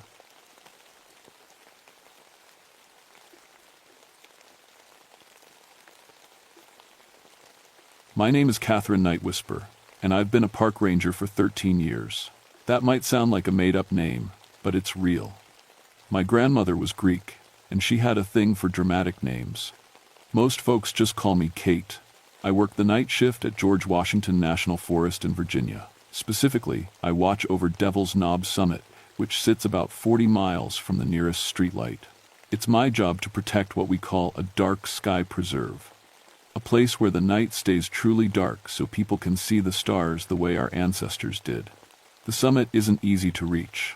You have to hike 3 miles up a rocky trail that'll test your ankles and your lungs. Most visitors come during the day, but I'm up there when the sun goes down. That's when the real magic happens, when you can see the Milky Way stretched across the sky like spilled milk on black cloth. I've always loved the night. Even as a kid, I'd sneak out to watch meteor showers and lunar eclipses. My mom used to joke that I was part bat. When I found this job, it felt like winning the lottery. Getting paid to protect darkness and watch the stars? Perfect. The summit has something special. An old stone circle that nobody really understands. The rocks are arranged in a perfect ring about 20 feet across. Some say Native Americans built it hundreds of years ago for ceremonies. Others think it's just a natural formation that looks organized. I've always figured it doesn't matter who made it. What matters is that it's been here longer than any of us. On clear nights, I set up my telescope inside the circle. My Celestron has been with me for 8 years, and I know every screw and lens by heart.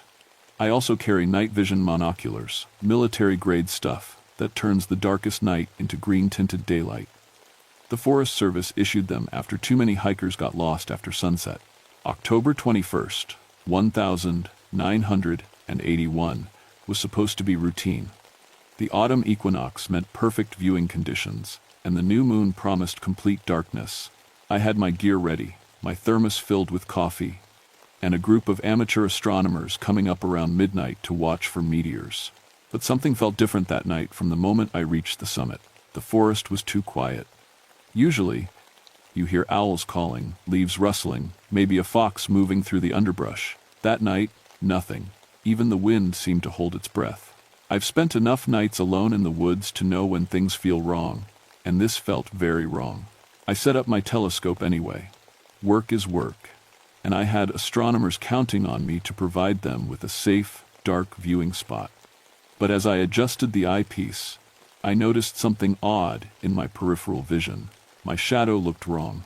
I was standing next to my telescope with a small red flashlight in my hand. The light cast a clear shadow of me onto the ground behind me, but for just a second, I could have sworn my shadow moved before I did, like it was leading instead of following. I turned around quickly, shining my flashlight on the ground. Nothing there but pine needles and granite. I laughed at myself. 13 years of night work can play tricks on your eyes, especially when you're tired, but the feeling wouldn't go away. The darkness around the stone circle seemed thicker than normal, more solid. When I looked through my telescope at Jupiter, the planet appeared dimmer than it should have been, like something was filtering the light. I checked my watch. 11:47 p.m. The astronomers would arrive soon, and I needed to shake off these silly feelings. I'm supposed to be the professional here, the expert who keeps people safe in the dark. I walked over to the largest stone in the circle to lean against it while I waited. The granite felt unusually cold, even for October. As I pressed my back against it, I noticed something carved into the surface that I'd never seen before. It looked like human figures dancing, their arms raised to the sky. The carving was old, really old, but it seemed deeper and clearer than it should have been after years of weather and time. That's when I heard the first whisper. The whisper came from right behind me, but when I spun around, no one was there. It sounded like someone saying my name, but stretched out and hollow, like an echo in a deep cave. Catherine.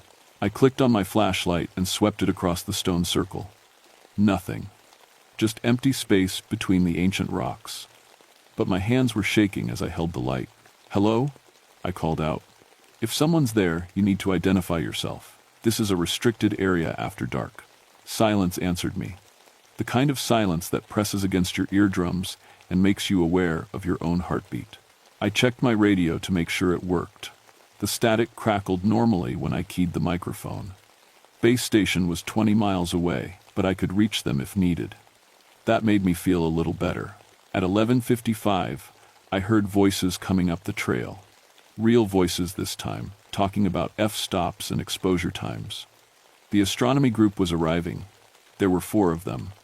Dr. Sarah Chen, a professor from Virginia Tech, her graduate student, Mark, and an older couple named the Hendersons who'd driven down from Maryland. I'd worked with Dr. Chen before. She was serious about her observations and always treated the summit with respect. "Beautiful night, Kate," Dr. Chen said as she set down her equipment bag. "Perfect conditions for the Orionids. Should be good viewing," I agreed, though I still felt uneasy. I've got the circle reserved for you until dawn. Just remember to keep your lights red filtered."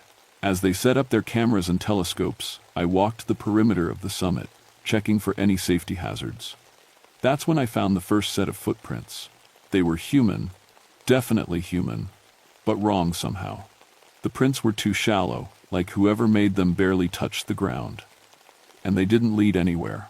They started near the stone circle and just ended. Like someone had stepped down from the air, taken 3 steps, and vanished. I knelt down and examined them with my flashlight. The prints were clear in the soft dirt, showing the outline of bare feet. Not shoes or boots, actual skin touching earth. Who hikes 3 miles up a mountain at night without shoes? "Kate," Dr. Chen's voice made me jump. "Is everything all right?" "Just checking the area," I said, standing up. "Found some unusual tracks." She walked over and looked where I was pointing. "Probably from earlier today. People leave all kinds of traces. But I knew these were fresh. I'd done my usual sweep at sunset and hadn't seen them then." The astronomy group got to work, setting up their cameras to capture long exposures of the meteor shower. Mark was especially excited. This was his first time doing serious astrophotography. "Dr. Chen," he said, "look at this. Something's wrong with my camera." She moved to his tripod and looked at the camera's LCD screen. I could see it from where I stood. The image showed the stone circle clearly, but there were dark shapes moving around the edges that didn't match anything visible to our eyes. "Must be a sensor problem," Dr. Chen said, but she sounded uncertain. "Mrs. Henderson pointed at her husband's telescope. "Harold, why is your finder scope showing shadows when there's nothing casting them?" Harold adjusted his equipment and looked again. "That's odd. The telescope shows clear sky, but the finder scope is picking up moving objects." I felt ice water in my veins. My equipment was showing the same impossible readings, but I hadn't wanted to alarm anyone. "Everyone stay calm," I said, falling back on my training. Sometimes atmospheric conditions can cause optical illusions. But as I spoke, I watched my own shadow on the ground. It was moving wrong again, swaying slightly even though I was standing perfectly still, and it seemed darker than it should be, like it was made of something thicker than ordinary darkness. Mark suddenly grabbed Dr. Chen's arm. "Professor, look at the stones." We all turned to look at the stone circle. For just a moment, I could have sworn I saw figures moving between the rocks, tall, thin shapes that flowed like water but held human form. They were dancing, turning in slow circles with their arms raised to the stars. Then my eyes focused properly, and there was nothing there. "Did everyone see that?" Mrs. Henderson whispered. "See what?" her husband asked, but his voice shook. Dr. Chen was checking her equipment frantically. "Our cameras recorded it," she said. "Whatever it was, it's on film." I looked at the LCD screen on her camera. The image showed the stone circle bathed in moonlight, but there were definitely dark figures visible in the frame, human-shaped shadows that seemed to dance around the ancient rocks. "Everyone pack up," I said. "Right now." "But Kate," Dr. Chen started. "Now," I said firmly. "Something's not right here." As they gathered their equipment, I noticed that all our shadows had grown longer and darker, stretching toward the stone circle like they were being pulled by an invisible force. And in the center of the circle, where no person stood, a new shadow had appeared. It was dancing. Getting 4 scared astronomers down a dark mountain trail took longer than I'd hoped. By the time their car lights disappeared down the forest road, it was almost 2 a.m. I should have gone home too. Should have written up a report about equipment malfunctions and called it a night. Instead, I drove back up to the summit. I know it sounds crazy, but I needed to understand what had happened. In 13 years of night work, I'd never seen anything I couldn't explain with science or common sense. Whatever was going on up there, it was happening in my preserve, on my watch. The hike up felt different this time. My flashlight beam seemed weaker, like the darkness was pushing back against it. Twice, I stopped, certain I heard footsteps behind me, but when I turned around, the trail was empty. When I reached the summit, I understood why the astronomers' equipment had malfunctioned. The stone circle was full of shadows, human-shaped shadows moving in slow, deliberate patterns. But there were no people casting them. I counted 12 distinct figures. They flowed around the circle like dancers in some ancient ritual, their arms moving in gestures I somehow recognized but couldn't name. They made no sound, left no footprints, but they were definitely there. I tried to radio for backup, but my radio only produced static. I tried my cell phone, no signal, which was normal for the summit, but the screen wouldn't even light up. Something was interfering with all my electronics. That's when I noticed my own shadow. It had separated from my feet and was walking toward the stone circle. I was standing still, but my shadow moved independently, flowing across the ground to join the dance. I stepped backward, and my shadow kept going forward. For a moment, I felt a terrible pulling sensation, like something was trying to tear me in half. Then, the feeling stopped, and my shadow snapped back to where it belonged. But now I understood what I was looking at. These weren't just shadows, they were people. Or they used to be people. Somehow, some way, their shadows had been separated from their bodies and trapped here, forced to repeat some ancient ceremony forever. I pulled out my night vision monoculars and focused on the dancing figures. Through the green-tinted lenses, I could see them more clearly. They were Native Americans, dressed in traditional clothing that looked hundreds of years old. Their faces showed incredible sadness and longing. One of them noticed me watching and stopped dancing. The others continued their eternal movement, but this one shadow turned toward me and raised its hand. Not in greeting, in warning. I lowered the monoculars, and the figure was gone. But carved into the stone next to where it had been standing, new symbols had appeared. They looked like petroglyphs, showing a story in simple pictures. The first carving showed people dancing under the stars. The second showed a break in the circle, dancers falling. The third showed shadows continuing to dance while bodies lay still on the ground. And the fourth showed a new figure joining the dance, someone with a ranger's hat and long hair. Someone who looked like me. I turned to run, but stopped when I saw that the trail down the mountain was blocked. Shadow figures stood between the trees, not threatening, but unmistakably there. They weren't going to let me leave. My flashlight flickered and died. In the complete darkness, I could hear the whisper again, clearer this time. "Help us finish what was begun." The voice came from directly in front of me, though I couldn't see who spoke. It sounded old and tired, like someone who'd been waiting centuries for help. "Finish what?" I asked aloud, feeling foolish for talking to the darkness. "The ceremony, the dance of seasons. We began it 300 autumns ago, but the circle was broken before completion. We cannot rest, we cannot move on. We are trapped between the world of flesh and the world of spirit." As the voice spoke, my eyes adjusted enough to see the speaker, an elderly Native American man whose shadow body flickered like candlelight. Behind him, the other dancers had stopped their movement and were watching me. "What do you need me to do?" I asked. "Complete the pattern, dance the final steps. But know this, if you join us, you may not be able to return to your world. The ceremony demands a price." I thought about my life, my job, my little apartment 20 miles away.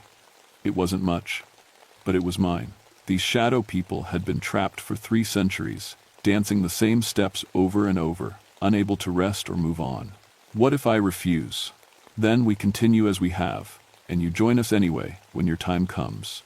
But the ceremony remains unfinished, and we all stay trapped. I looked around at the faces of the shadow dancers. They weren't evil or threatening. They were just tired. So incredibly tired. But there had to be another way. There always was. "Wait," I said, pulling out my astronomical charts. "You said the ceremony was about seasons. The autumn equinox is about balance, right? Light and dark, sun and shadow?" The elderly shadow nodded. "What if we don't need a person to complete it? What if we need the right celestial timing?" I spread my charts on the ground, using my dying flashlight to read them. The ceremony started 300 years ago. That would be 1681.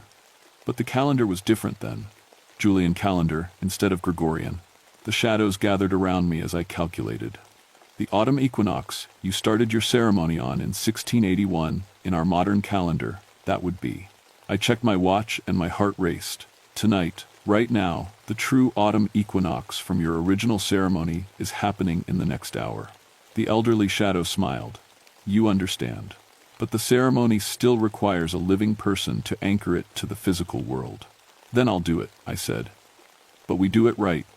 Complete the ceremony properly, the way it was meant to be finished." The shadow dancers arranged themselves in their original circle pattern. Through my night vision monoculars, I could see them more clearly now. 12 figures representing the 12 months of the year, each positioned to correspond with a specific constellation. The elderly shadow who'd spoken to me was the leader, the 13th dancer who stood in the center to conduct the ceremony. But for 300 years, that center position had been empty, keeping the ritual incomplete. "You must take my place," he explained as the others resumed their slow movement. "Stand in the center and mirror our movements. When the equinox moment arrives, when day and night are perfectly balanced, the ceremony will be complete." I walked into the center of the stone circle. Immediately, I felt a change. The air grew thick and heavy, like walking into deep water. My body felt lighter, and when I looked down, I could see through my own hands. "What's happening to me?" "You are becoming part of both worlds," the leader said, "physical and spiritual. This is the only way to bridge the gap between our realm and yours." The shadow dancers began to move faster, their ritual taking on urgency as the celestial moment approached. I tried to follow their movements, raising my arms when they did, turning when they turned. But something was wrong. Every movement pulled me further away from the physical world.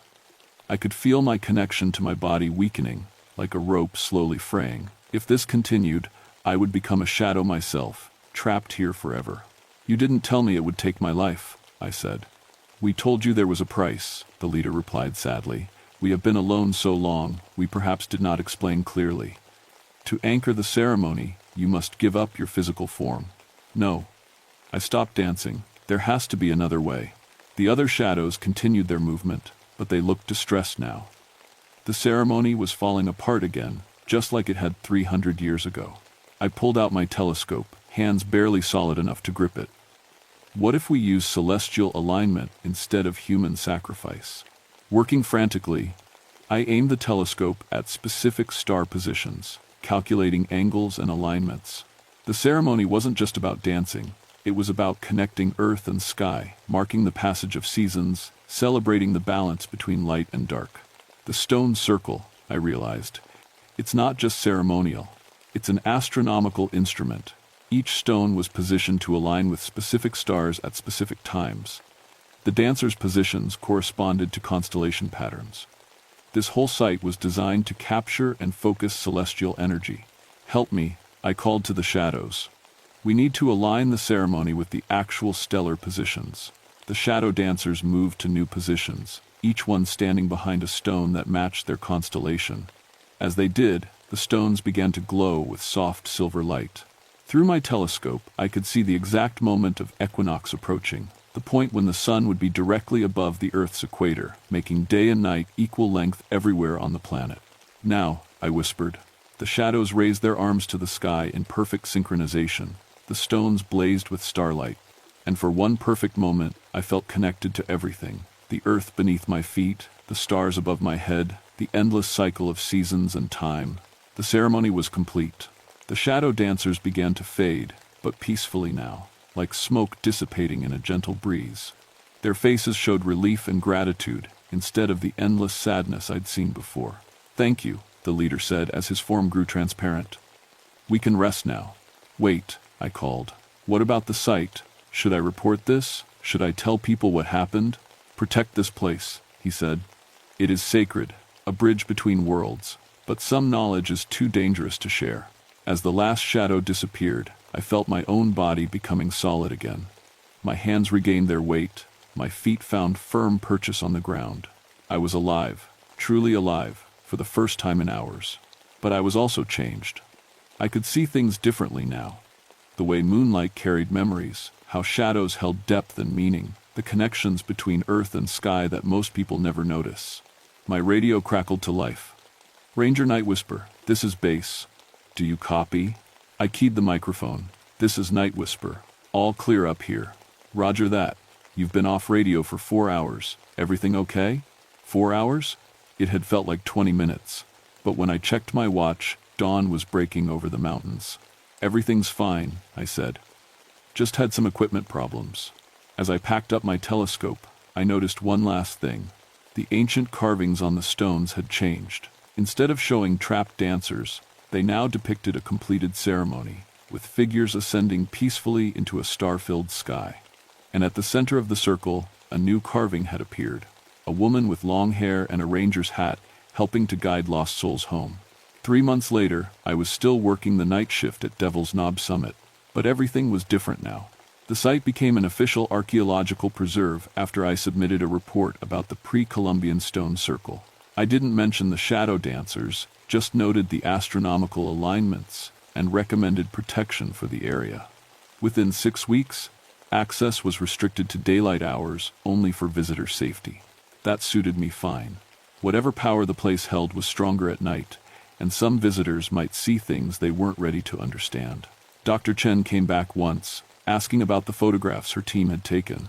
The images clearly showed human figures in the stone circle, but I explained them as a double exposure effect caused by unusual atmospheric conditions.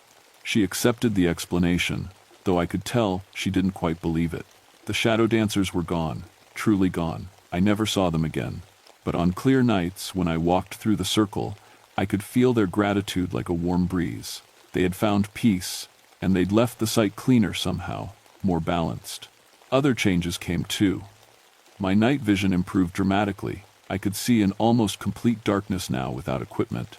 Sometimes I caught glimpses of other things, other places where the boundary between worlds wore thin, parks across the country where similar events had happened or might happen again. I started getting calls from other rangers about unexplained incidents, strange sightings, equipment malfunctions, places where the rules of ordinary reality seemed to bend. My supervisor began sending me to investigate these reports, though I never told him why I was so good at resolving unusual situations. Some secrets are too dangerous to share, and some responsibilities choose you instead of the other way around. On anniversary nights, the autumn equinox in particular, I still set up my telescope in the stone circle, not because I expect the dancers to return, but because someone should witness and remember. Someone should stand guard at the places where worlds meet. Last week, a family hiking the trail during the day found something interesting. Their 6-year-old daughter insisted she could see nice people dancing around the stones in broad daylight. When her parents looked, they saw nothing but empty space. But children see things adults miss, and sacred places remember everything. I'm still Catherine Night Whisper, and I still protect the dark skies over Devil's Knob Summit. But now I protect something else too. The delicate balance between the world we see and the world that watches us back. Some nights, when the stars are particularly bright and the air is perfectly still, I can hear something that might be wind through the trees or might be whispered thanks from spirits finally at rest. Either way, I listen, and I keep watch. Because 13 years of guarding the darkness taught me that the most important things happen when no one else is looking, and the most sacred responsibilities are the ones nobody else can see. My name is Catherine Night Whisper, and this is my story. But it's not the end of the story. It's just the beginning of understanding that some places are doorways, some nights are bridges, and some shadows hold the memory of ancient dances that connect earth to sky and past to present. The summit is quiet now, peaceful in a way it hadn't been for centuries. But peace doesn't mean empty. It means balanced. And balance means that somewhere in the darkness, good spirits watch over us all.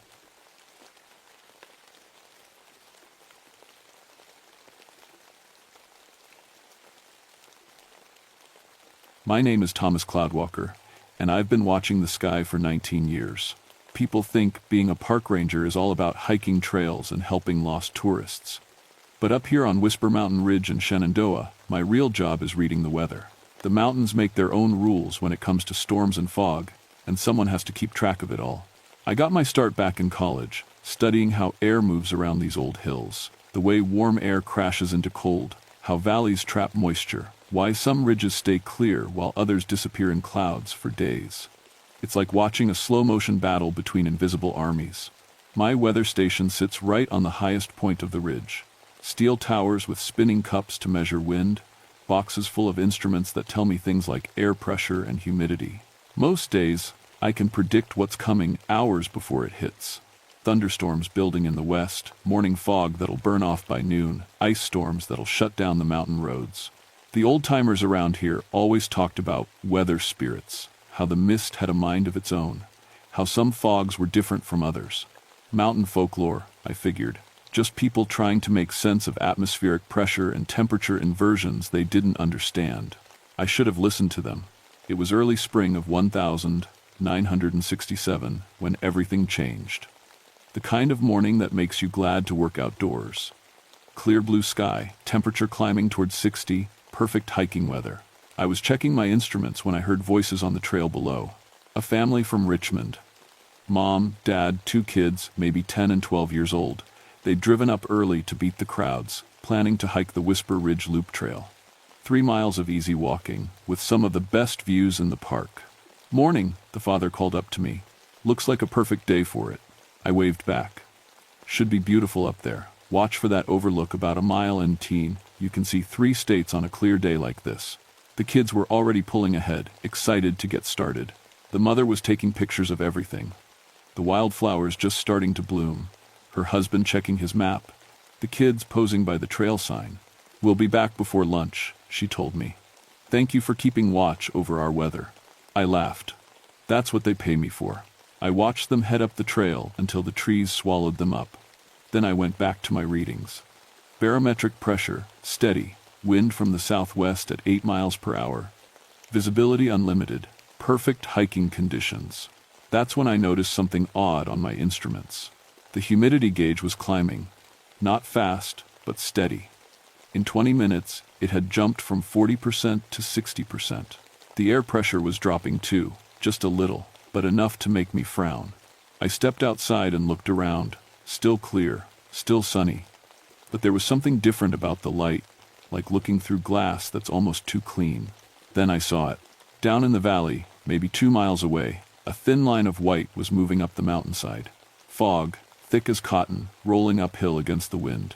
In 19 years of watching weather in these mountains, I'd never seen fog move that way. It should have been flowing down the valleys, following the streams.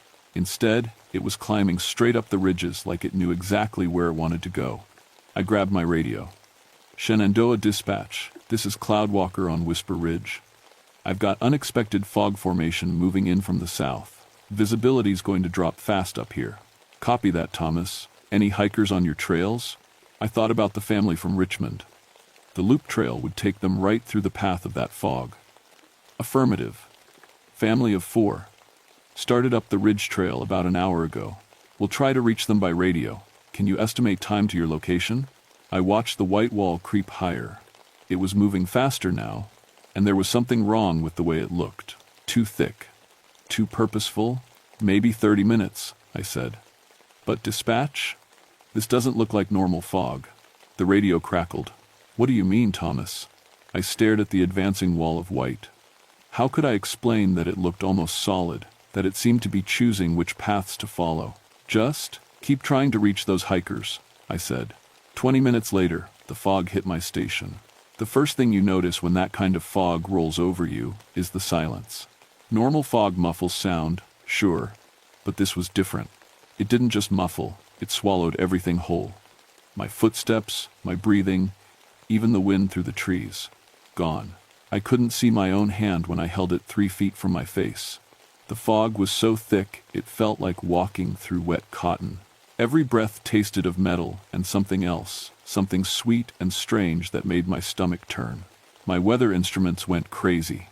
The thermometer showed the temperature dropping 20 degrees in 5 minutes. The wind gauge spun wildly, then stopped completely. The barometric pressure needle bounced back and forth like a pinball. I tried my radio. Static. Even the emergency channel was dead. That's when I heard the voices.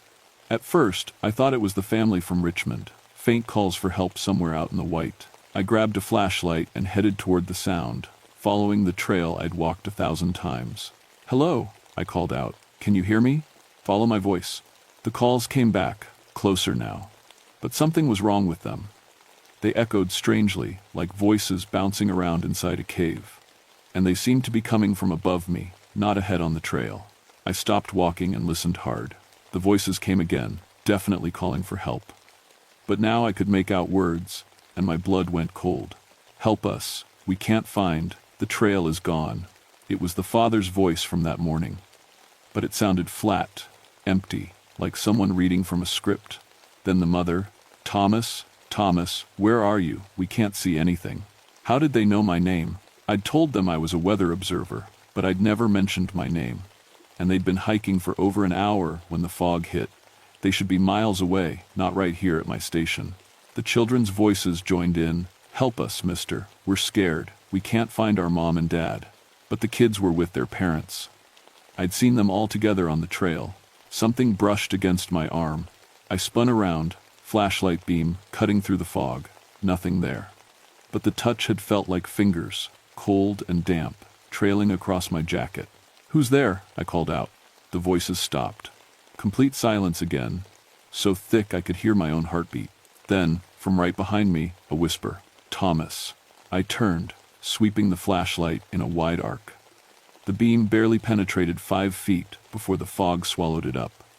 But in that circle of light, I saw something that made me stumble backward. Footprints in the dirt, fresh ones, leading in a perfect circle around where I was standing. Human footprints, but wrong somehow.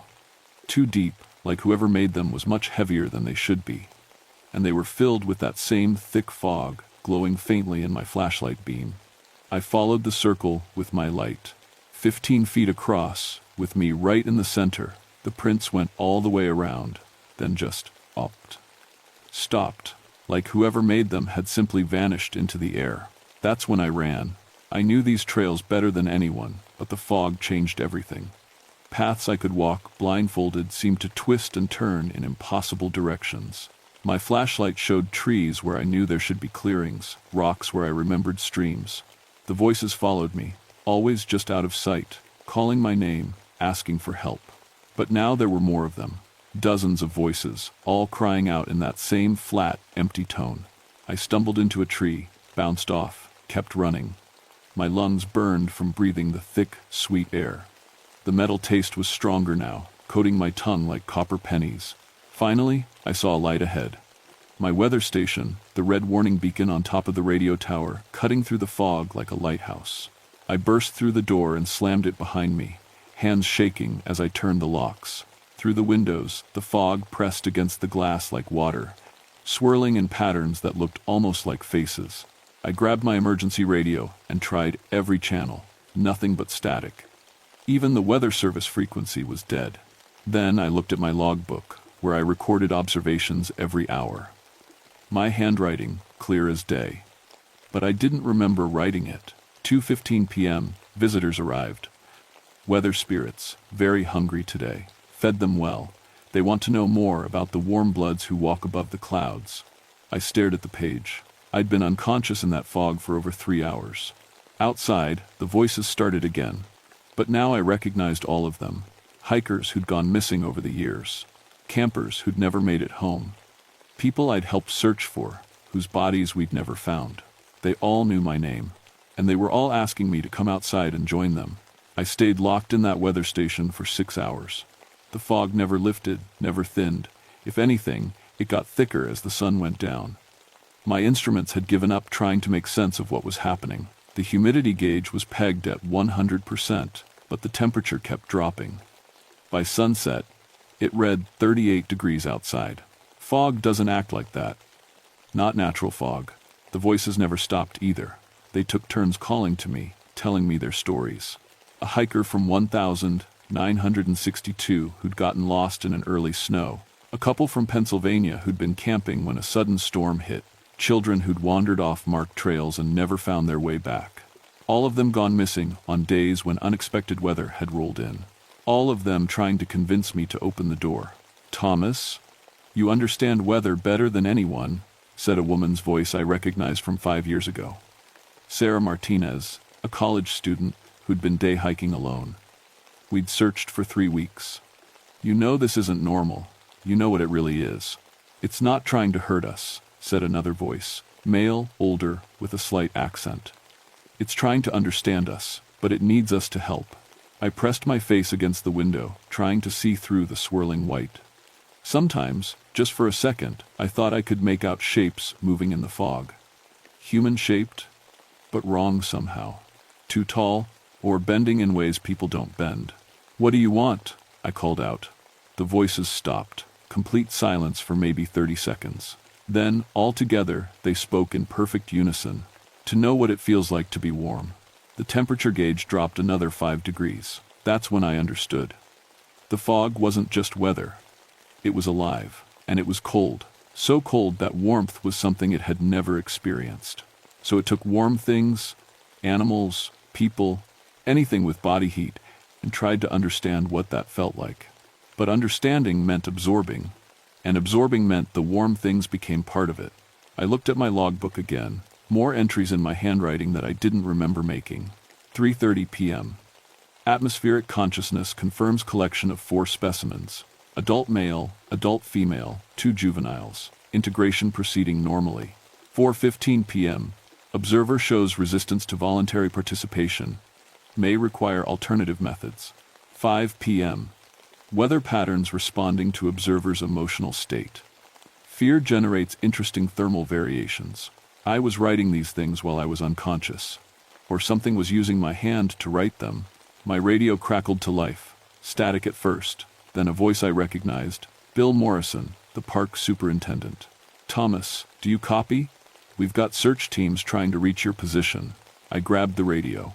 Bill, thank God. I'm trapped in my station. There's something wrong with this fog.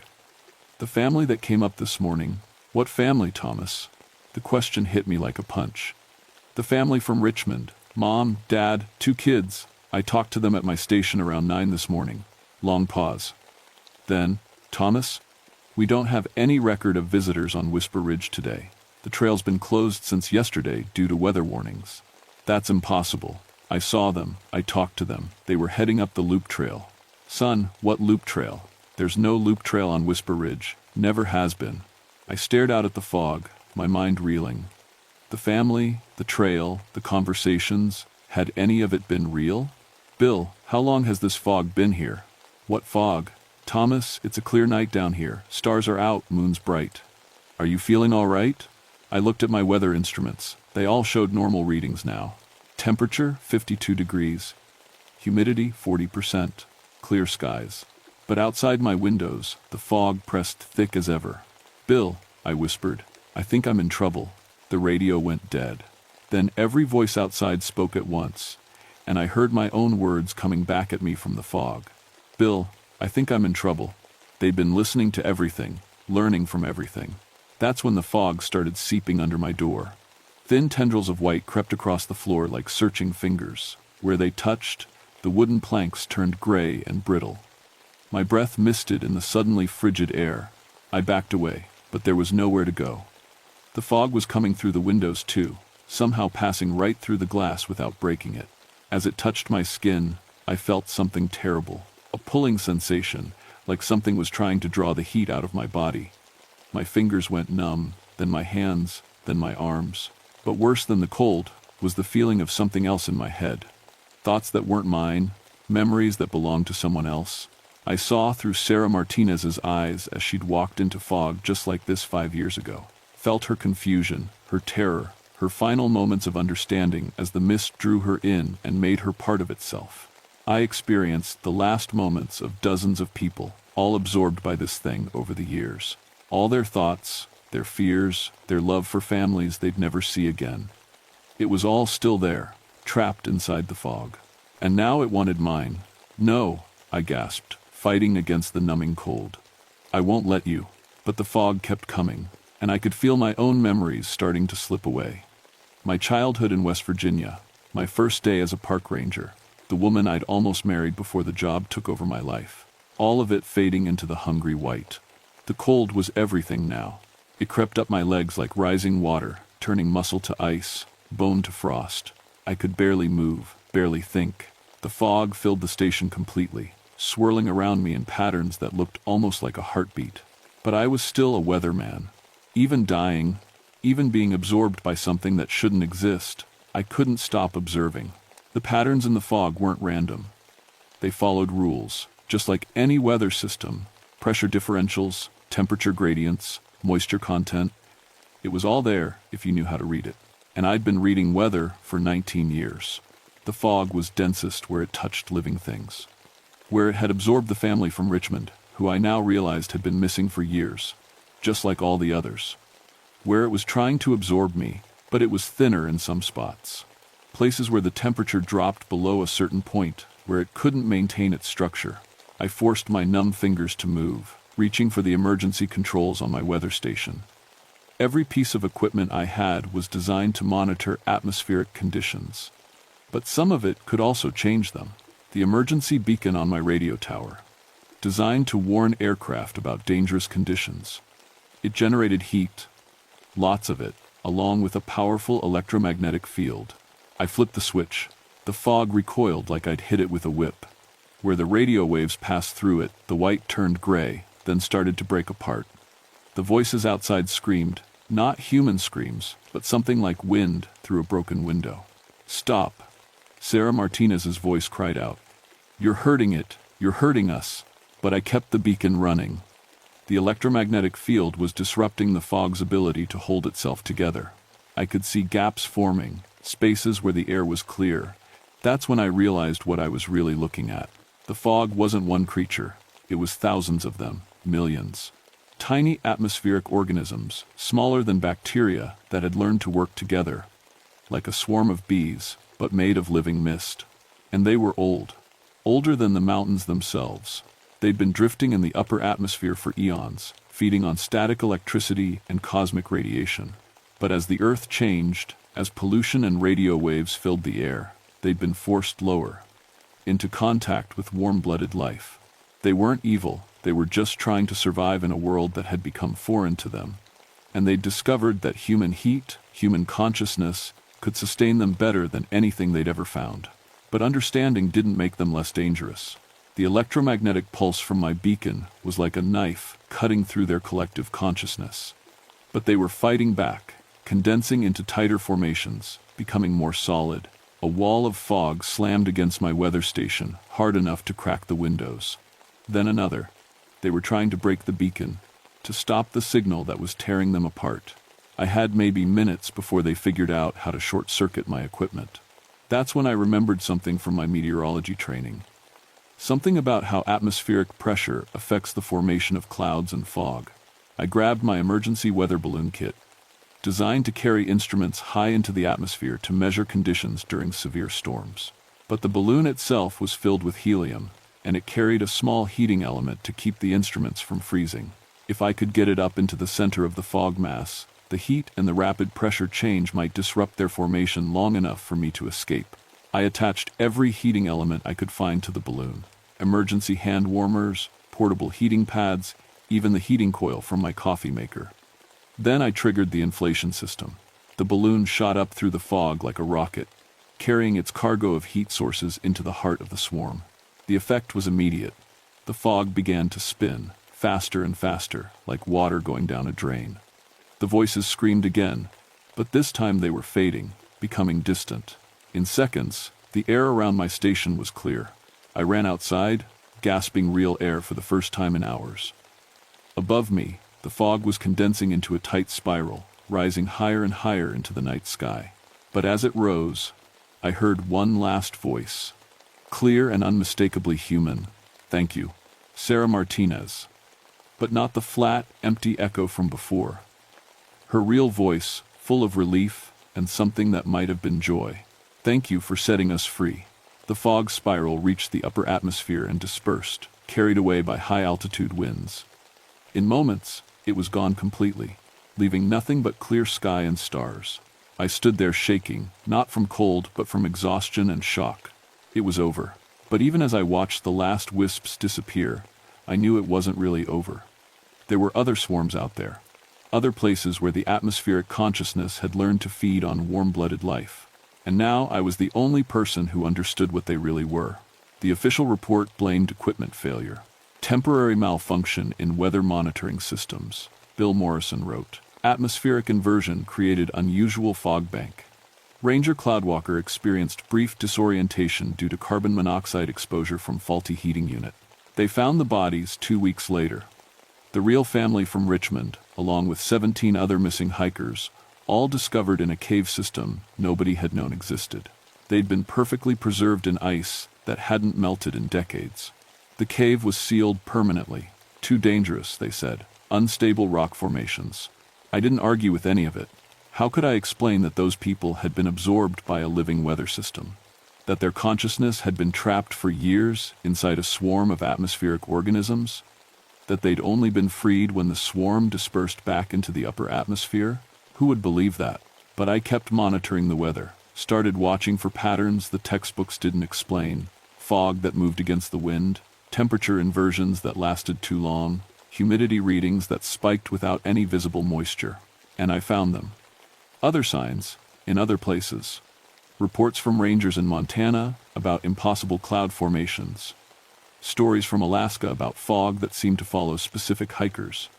Weather stations in Colorado going silent during unusual atmospheric events. I started keeping my own records, real ones, not the sanitized versions that went to headquarters. Documentation of what I'd learned about atmospheric consciousness, how to recognize it, how to disrupt it when necessary. Because it wasn't gone. It was just learning to be more careful. The heating elements and electromagnetic fields had worked that night because the swarm was concentrated, vulnerable. But they'd adapt. They'd figure out ways to avoid those frequencies, to disperse before anyone could gather them together. Evolution in action. I also started carrying different equipment on my rounds: portable heating units, radio transmitters, emergency beacons. The official inventory listed them as safety gear, which wasn't exactly a lie, and I listened to the radio chatter from other weather stations, waiting for the code words I'd started including in my reports. Phrases that would tell other observers what to really watch for. 3 months after Whisper Mountain, I heard them from a station in Oregon. Unusual atmospheric pressure readings today, the observer reported. Looks like we might have some weather spirits moving in from the north. Weather spirits, the old mountain term I'd dismissed as folklore. I grabbed my emergency kit and put in a request for temporary assignment to Oregon. Personal development, I told my supervisor. Cross-training with Pacific Northwest weather patterns. Because somewhere in Oregon, another swarm was gathering. Another weather observer was about to learn that the old stories were true. And maybe, if I got there fast enough, I could teach them how to read the real signs before it was too late. The atmosphere is vast and full of life we're only just beginning to understand. Most of it is harmless, alien to us in ways we can't imagine. But some of it has learned to hunger for what we have. Warmth, consciousness, the spark of life itself. I'm still out here, watching the skies. Still reading the weather that the instruments can't measure. Still listening for voices in the wind that call out names they shouldn't know. My name is Thomas Cloudwalker, and after 19 years of studying weather in these mountains, I finally understand what the old-timers meant about weather spirits. They're real, and they're always looking for new places to feed. If you're ever hiking, and you see fog moving against the wind, if you hear voices calling from empty air, if your breath starts to mist on a warm day, don't investigate. Run. And whatever you do, don't tell it your name. Because once the weather spirits know who you are, they'll never stop calling for you to come home.